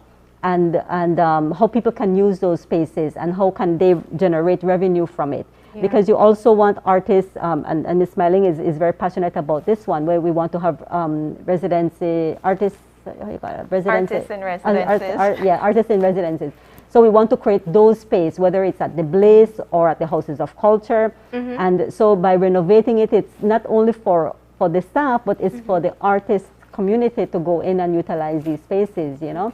And so that is one at the Bliss. And internally, the carpet, for example, I need to go in, you know, and I'm afraid. I told one of my directors yesterday that we've started certain things, and now the carpet is where we need to go and lift up and then see exactly what is there. And so I have to prepare myself emotionally and mentally for some of these things. And with allergy medicine, probably. Yeah. Yes, my doctor will probably be calling me later. But that is where we don't pay attention to maintenance, and maintenance is extremely important. You look at some of I look at the Houses of Culture one day, the one in Belize City here, and we're right by the sea. And all the nails, it's a new building, is rusty. You know, so we have to put in proper things. We just can't go and just put in any nail. You need to, and even me know stuff like this, you know. So when you see it, you get sad, because it's money wasted. Yeah. You know, so, but, and then the other area is the archaeology, the sites again. We started off at Nohochen, which is Case Branch. Some people say you're the only one that refer to it as Nohochen, but it is Nohochen. And where the tourists travel, or where they walk, the bathrooms, they were broken up, tiles missing. There was a safety security issues. So we've been strategic in going in and doing repairs. We can't do everything, but we're starting to look at safety and security as a priority area for visitors and for our staff. So we did Nohochen, then we went to Alton Ha. Now we're at Lamanai. Okay. And then from there we'll look at Ceros and Sunantunich as another two that we're going to do some work at. Yeah. So the pandemic has allowed an opportunity where these places were not in use for you to be able to reset, I should say, the standards of what they need to be to function. Right. Nice. And then it also, and I think as a board, we're very cognizant of the fact that doing the budget exercise right now, maintenance is high on our list of expenditures, that we have to do it.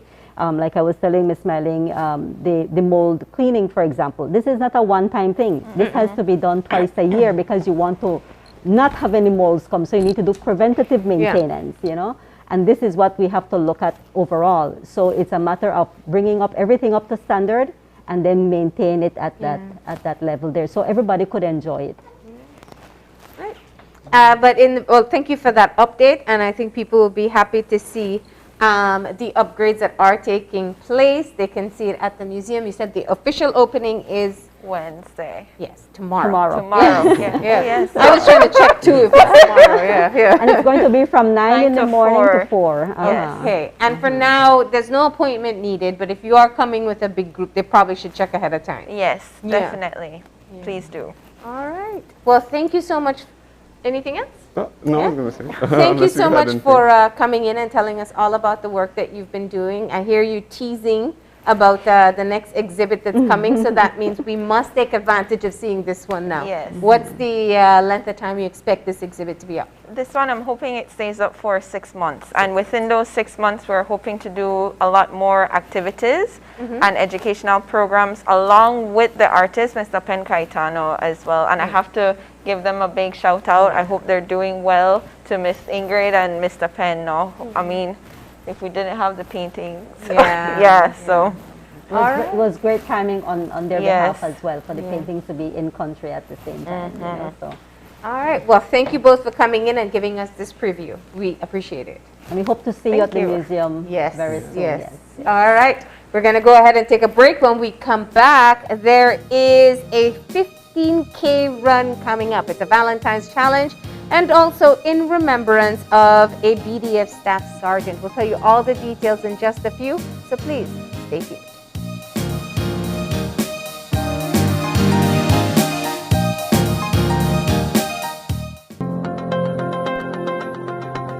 Digi, the premier name in voice and data, is also the country's leading provider of innovative services and solutions for small business and enterprise.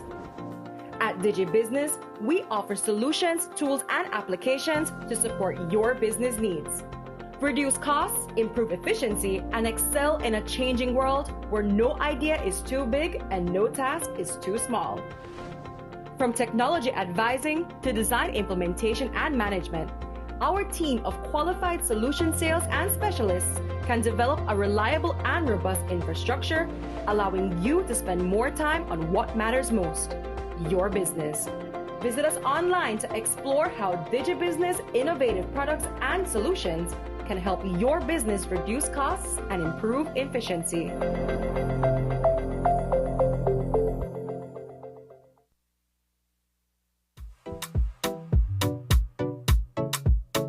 Why should you wear your mask?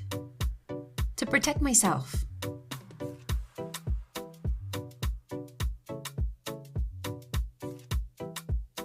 My friends. My family and others.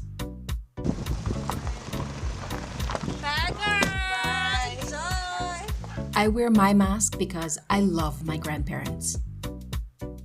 With so many reasons to wear a mask, we continue to advise persons to wear a face mask properly, covering both nose and mouth.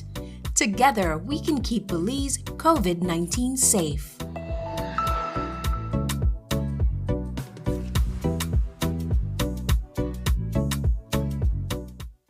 Your life just got a lot less complicated with Belize Bank Contactless MasterCard Debit Card. Introducing our Standard Debit and MasterCard Platinum Debit Cards. Now you can make purchases anywhere MasterCard is accepted with one tap, pay and go. Your contactless card never has to leave your hands, especially in these times. And your card is embedded with multiple layers of security. Platinum card holders get to enjoy extra benefits like price protection, purchase protection, trip inconvenience, and luggage protection, just to name a few. Start enjoying a cashless lifestyle today with the Belize Bank.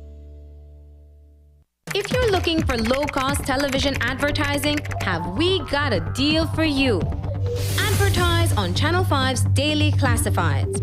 Channel 5's Daily Classifieds is one of the most effective methods for introducing yourself and your business to the community. Use our Daily Classifieds to recruit employees, promote specials, promote your products or services, promote a business opportunity, increase traffic to your website, and advertise items you have for sale. Let us help you save valuable time and money. Call us today at 223-0146 or visit us at our offices on Pony Drive to discuss how we can help your business grow affordably. Channel 5's Daily Classifieds. Advertise today. When someone you love becomes a memory, the memory becomes a treasure. Channel 5 introduces the Daily Obituaries. The Daily Obituaries will broadcast all death and funeral announcements and memorials to honor your loved one's life and memories. The Daily Obituaries airs on Channel 5 prior to the evening newscast, with subsequent repeats at 10 p.m. and 12 noon the following day. It will also be placed online on our social media platforms, all for a standard package fee. Celebrate their lives and memories with Channel 5's Daily Obituaries. Honor in life and reverence in death. Whether you're at home, on the road, at work, or at school, if you see news happening or suspect that something might be up, call or text the Channel 5 News Belize tip line at 672-5555. You don't have to give us your name, just give us the tip. That's 672-5555. Call or text us so we can check it out.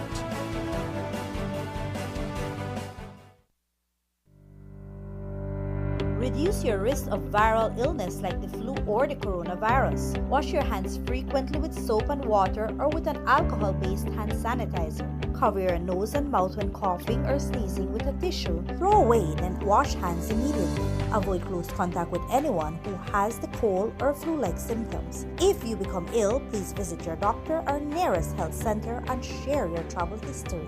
A health and wellness message from your Ministry of Health.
And we're back and moving into our final conversation for today. We are joined by Rod Verlino, who is the organizer of the Victor Martin 15K Valentine's Run. Good morning. Good morning, and thanks for having me. All right, so let's start this very guilty conversation about all the people who can run 15K. But this is a special occasion, of course. Let's talk about the purpose behind the run. Well, we have decided to dedicate this race to our brother Victor Martin.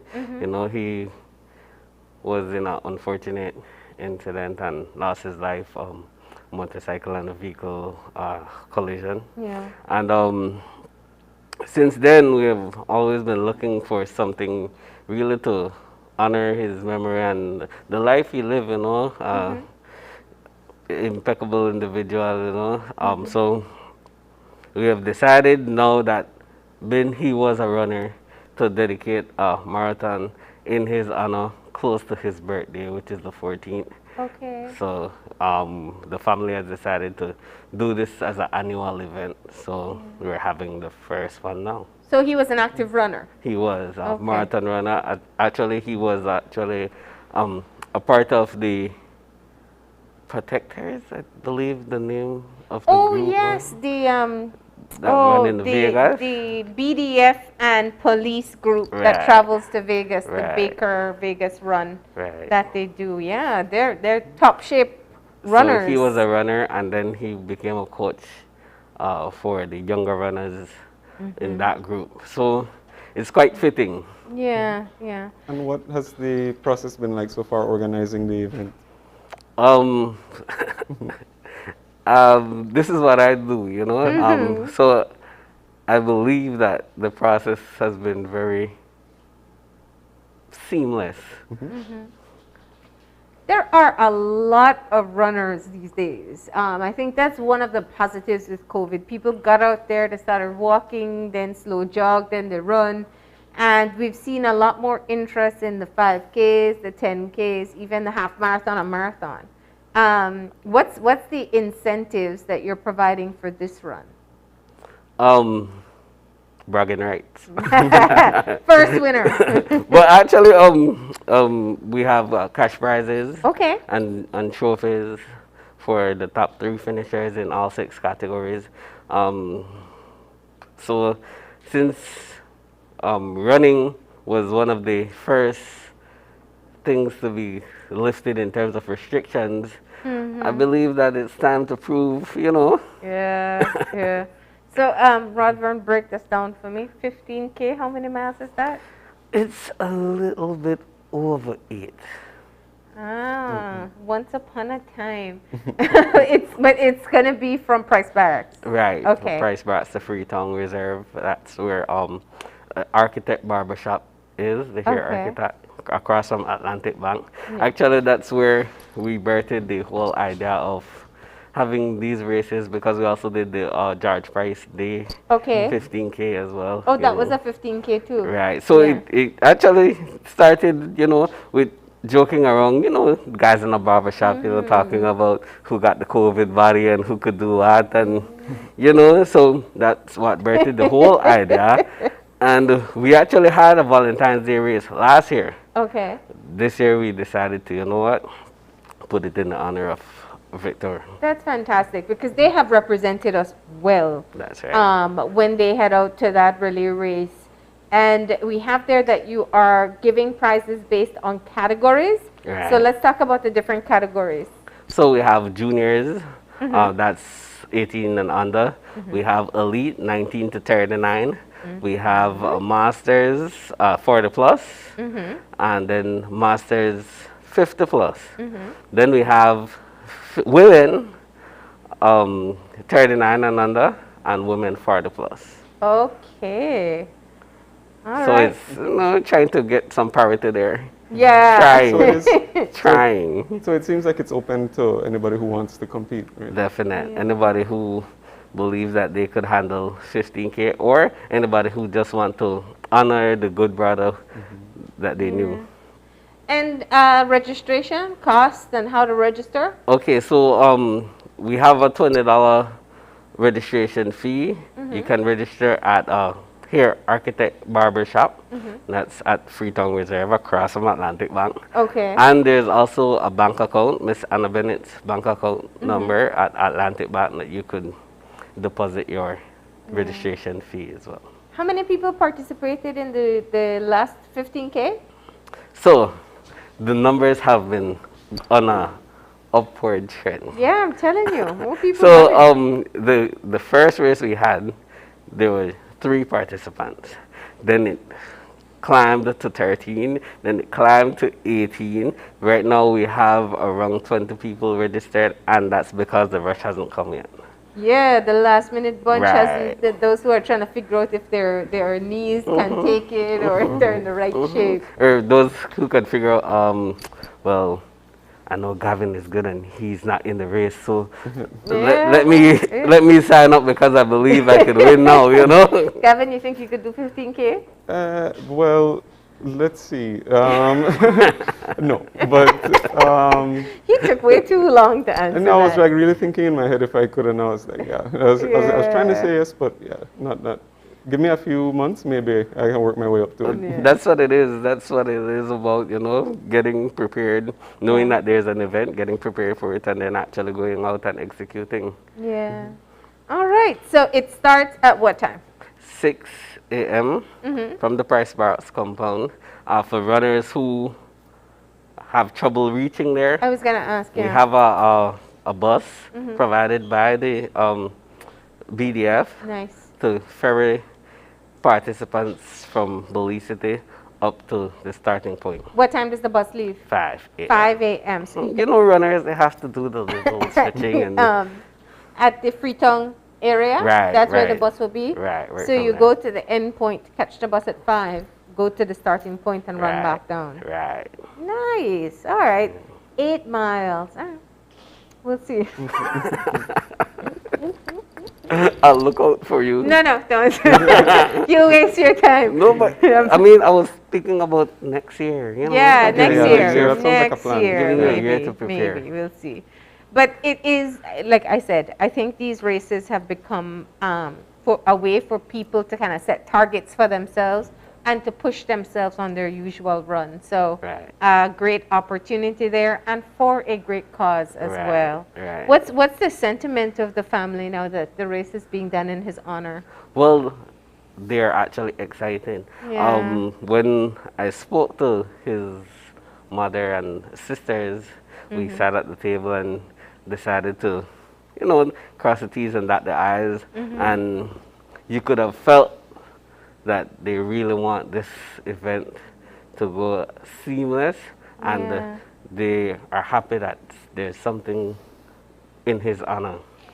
Yeah. So they're pretty much doing it out of pocket and just ballooning this whole race, you know? So I have one question though. His teammates, they're not allowed to compete, right? Because they're gonna win. Well, they're there to you know, give, you know, little These support here like and there. Crazy, yeah. They're there to give support. All right, good. Timekeepers and stuff like that. All right, so the race takes place this Saturday. It starts at 6 a.m. Right. And you can register. How do you? Where do you register? At the Hair Freetown Architect Barbershop. Right. All right. Or you can pay it online and then print out your receipt on that day. Right. Okay, good. Any phone numbers for people who have questions or interest in knowing more? Definite. 630-9889. You talk to the race organizer, and he could give you all the information you need. Okay. Well, Rodvern, thank you so much for coming in and telling us all about this. The race takes place this Saturday. How long does it take the average runner to reach? Like an hour. Okay. Yeah. See, now you think you can do it, right? No, I was just like, I was planning for next year. Okay. Right? Work in progress. All right. Thank you so much for coming in and telling us about the Victor Marin 15K Valentine run. Right. All right. We're going to go ahead and take a break now. And when we come back, we're going to have trending topics with me. Yeah. Please we'll be right stay back. tuned. Yeah.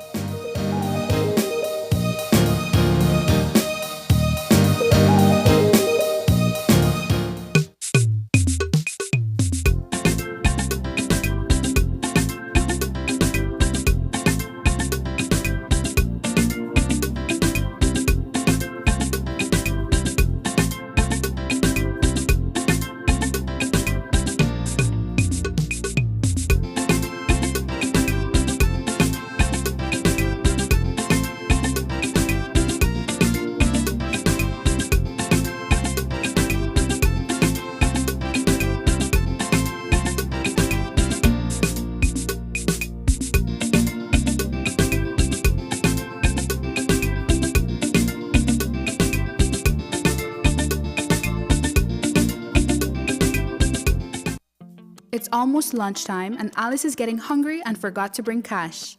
She remembers that eCash now has a geolocation feature in which she can easily view the eCash merchants near her, especially restaurants.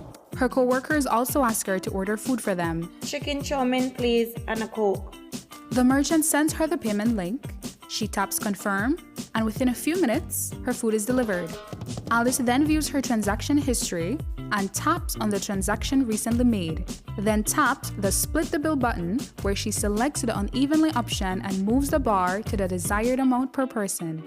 The request is then sent to her friends.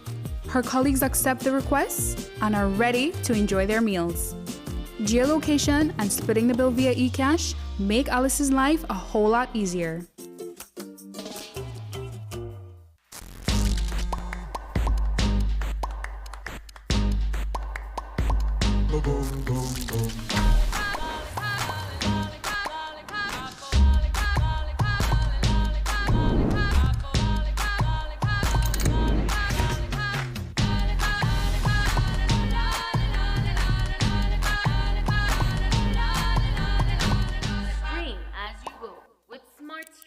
Video on demand.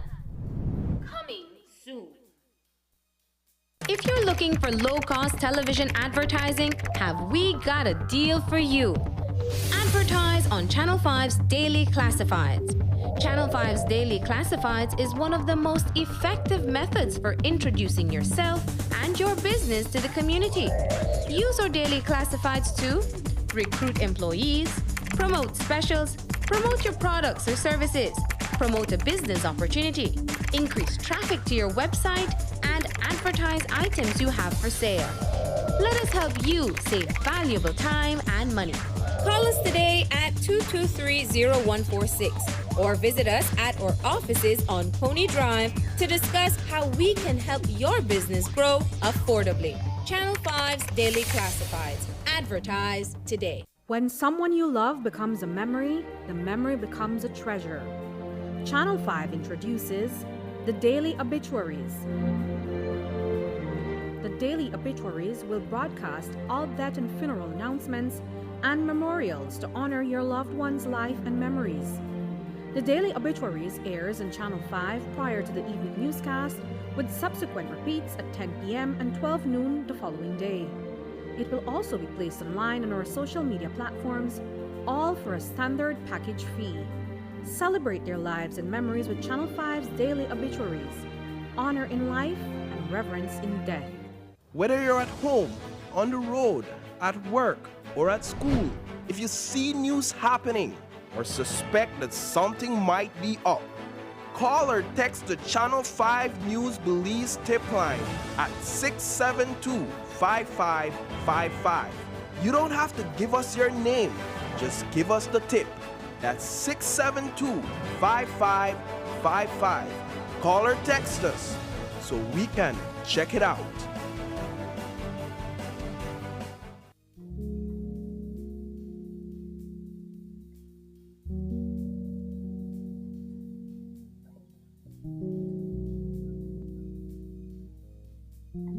Kadile sa Albert Iterlube. Inita nomada. Naba santi golida ligaburi. Asa talida l'escola abro hatia. Afia na lo ni la mege do. Time out. Weri hali anigi beli habusa rogrigi ya wena mohaya hagamro duniwa irahia. Baro bada. Ayano haba hama bisanigu. Demele badugunile. Bide haba lida leredoroniwa hagamro duniwa irahia.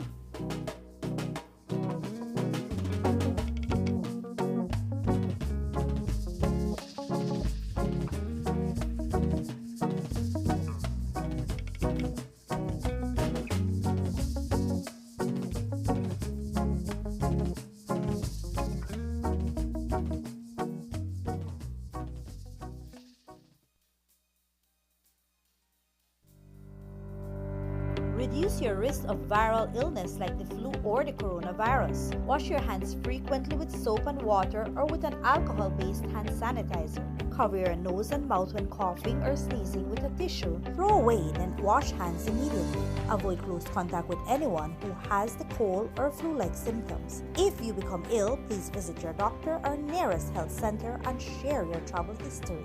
A health and wellness message from your Ministry of Health.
Twinkle, twinkle, little star.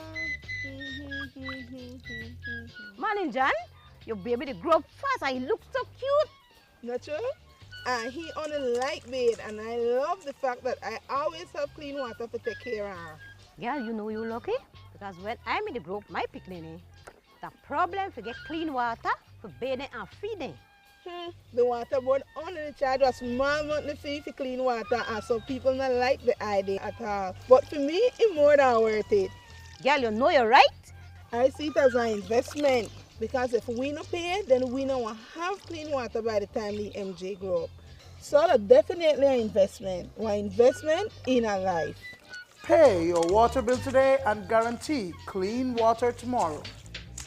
The Department of Rural Development is working on achieving Goal 6 of the Sustainable Development Goals, which is to ensure access to water and sanitation for all.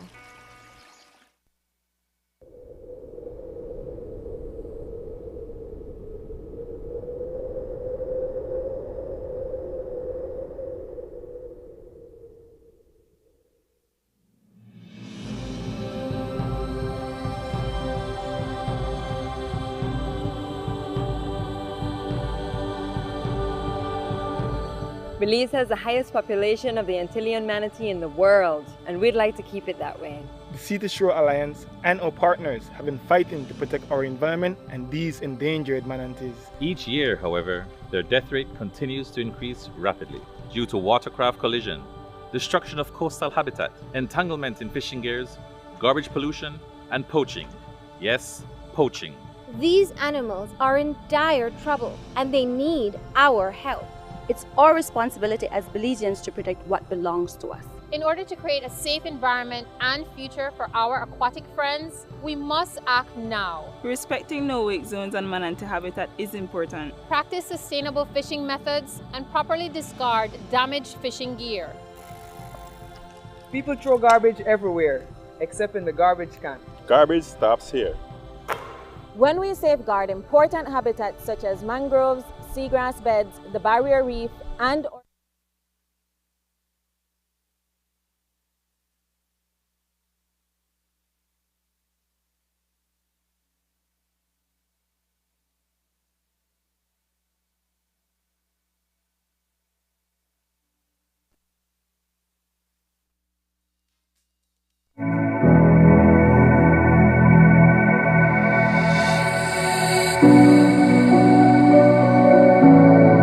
And we're back, and it is Tuesday, so that means that just before we close off the show, I am going to be talking to you about some of the latest social media trends because it is Trending Talks Tuesday.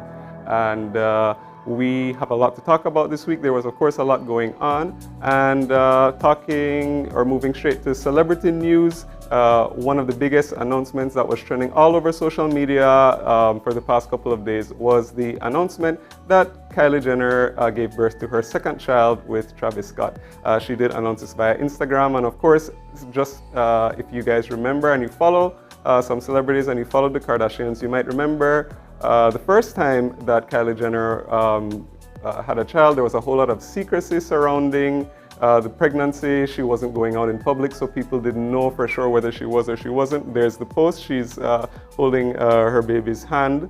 And so this was a similar situation this time. She wasn't being seen for the past few months, and there was a lot of heavy speculation that she was indeed pregnant. And of course, that was the case, and she announced that she did give birth yesterday, or over the weekend. And so that was one of the biggest trends that was all over social media. We wish her well.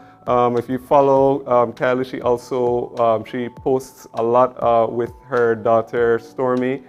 She's pretty cute. And of course, I'm sure this one is going to be as well. So I wanted to mention that because, of course, that was some really big celebrity news. So that's the first trending topic that we are going to be talking about today. And second, last week I spoke about the pregnancy announcement that Rihanna and A$AP Rocky made. Of course, Rihanna is pregnant with her first child, but this week she made headlines as she usually does for her fashion choices. And of course, Rihanna's not going to be the one to go with the flow. And so her maternity outfits, we got the first taste of her maternity outfit yesterday, and this picture was buzzing all over social media. I saw it on Twitter, Facebook, Instagram, and you can see she is wearing a quite revealing outfit, quite revealing top, and regular, it's a really interesting take on maternity, but figured that Rihanna would pull something like this.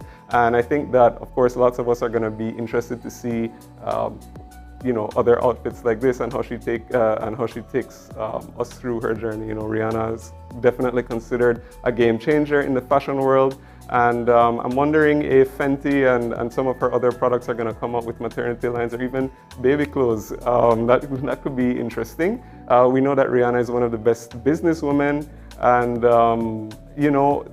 one of the other things that comes to my mind whenever she does trend, for whatever reason, all of her fans are always like, well, this is all great, we're happy for you, you're getting lots of business success, you're getting lots of personal success, but we want some more music. So we don't know when that's going to be coming out, but definitely while we're waiting for that, Rihanna's still giving us a lot to talk about with fashion and some of her other stuff. And so those are some of the celebrity-related trends which we saw over the past few days, which were really interesting. And turning to some more interesting social media trends, there was a recent trend on Twitter which I believe originated Sunday or yesterday, but it was really, really interesting. So somebody tweeted out to name a time when you realized that somebody who you knew was like really, really crazy. So people have been responding, and people have been retweeting with some quotes with some really crazy situations. And so that was like a really big trend on Twitter. And we're going to pull up some of the ones which I found the funniest. A lot of them dealt with, relationships. Yeah, we're going to be getting those on the screen right now. And yep, here's one. This is one of my favorite. So when he messaged me happy 9 years on our anniversary after we'd been broken up for more than 8 years, that was a good one. There's another one. It says that post-argument, he kicked me out of the house, but first he made me sit down and watch him dance. This is Baby Keem song. Mind you, I was in tears the whole time. That's a great one too. I've got some more coming up. Yes, there's one. She shot through my window while I was asleep because she thought she heard another woman. Mind you that I lived on the 3rd floor, so she shot through from a tree. So that one's really crazy. Somebody climbed the tree to jump through this guy's window. Got the next one. Yep, came home from a long trip, found him laying in bed, skinnier and sickly, talking about, "You're back, I've just been in the same spot, I couldn't eat without you." So, yeah, so a lot of these are some really funny, crazy trends. And do we have another one, I think? But, all right, yeah, that's the last one that we've got right now. But I mean, if you go on Twitter right now, this is still a trending topic. It's really, really funny. Some of the stuff you see is really crazy. And for those of you who are in those types of relationships, please realize that that's not normal behavior. And if you have your own story, feel free to share it on Twitter. You can share it with us too, and you might just see it on the show as well. But I was following that topic all day yesterday on Twitter. It was really funny, and I'm sure that you guys probably have some of your own crazy stories as well. So feel free to contribute. And the last trending topic, of course, we started off the show talking about yesterday's blackout. It was a countrywide thing, and all of us were affected. And typical, whenever something noteworthy like that happens, people are always really quick nowadays with the memes. And of course, here we had a lot of memes circulating about the blackout last night. So I saw some on Facebook, Instagram, same way. Here's one talking, if y'all got any more electricity. This one that Johnny never paid the last month electricity, referring of course to the Prime Minister. Let's see another one. This one, as they open the borders, the whole country get blackout. No man, PUP did this. Getting some of these crazy conspiracy theories. A version of this was I saw a lot trying to figure out if a blackout or if you forget to pay a light bill. Lots of people were questioning whether they got cut or their electricity cut. Saw lots of statuses like that. There's another one, blackout, current gone. That little fight. I like that meme too. So, you know, credit, a lot of these do come from Belize Rice and Means, but also got some from Facebook and Twitter, but, you know, a whole lot of fun being made of the blackout last night. And those were just some of the trending topics which were buzzing on social media over the past week. And of course, if you want to see a trend featured, you can always email us and talk about it on the show. That's right. Yes, definitely love those memes about the blackout. Do you normally say blackout or current gun? A blackout, okay. Yeah. I'm a current gun kind of girl. But they're so grateful for a look at what's trending. I know we were joking about some of the other things that's happening as well. So we always look forward to finding out more. I don't know if I would post my crazy story. We could talk about that another time. But for those of you who are brave enough to do so, thanks for sharing the entertainment. Oh yeah, absolutely. Those were really funny. Are you going to share yours? Did you share yours on Twitter? The funny thing was that I didn't have any. I mean, like I might have thought that what I went through was crazy, but then after seeing what other people were, I was like, yeah, nobody's ever. There are levels. Nobody's ever jumped into or out of any of my windows. So. All right, but that's all the time we have for today. If you'd like to contact us, send us an email at oye@channel5belize.com. Find us on Facebook at Open Your Eyes BZ, and you can also find us on Instagram at OYEBelize. And remember to tune in tomorrow morning at 6:30 when you open your eyes. Start your morning right. Until then, keep your eyes, your mind, and your heart open. We'll see you soon. Enjoy your day, please.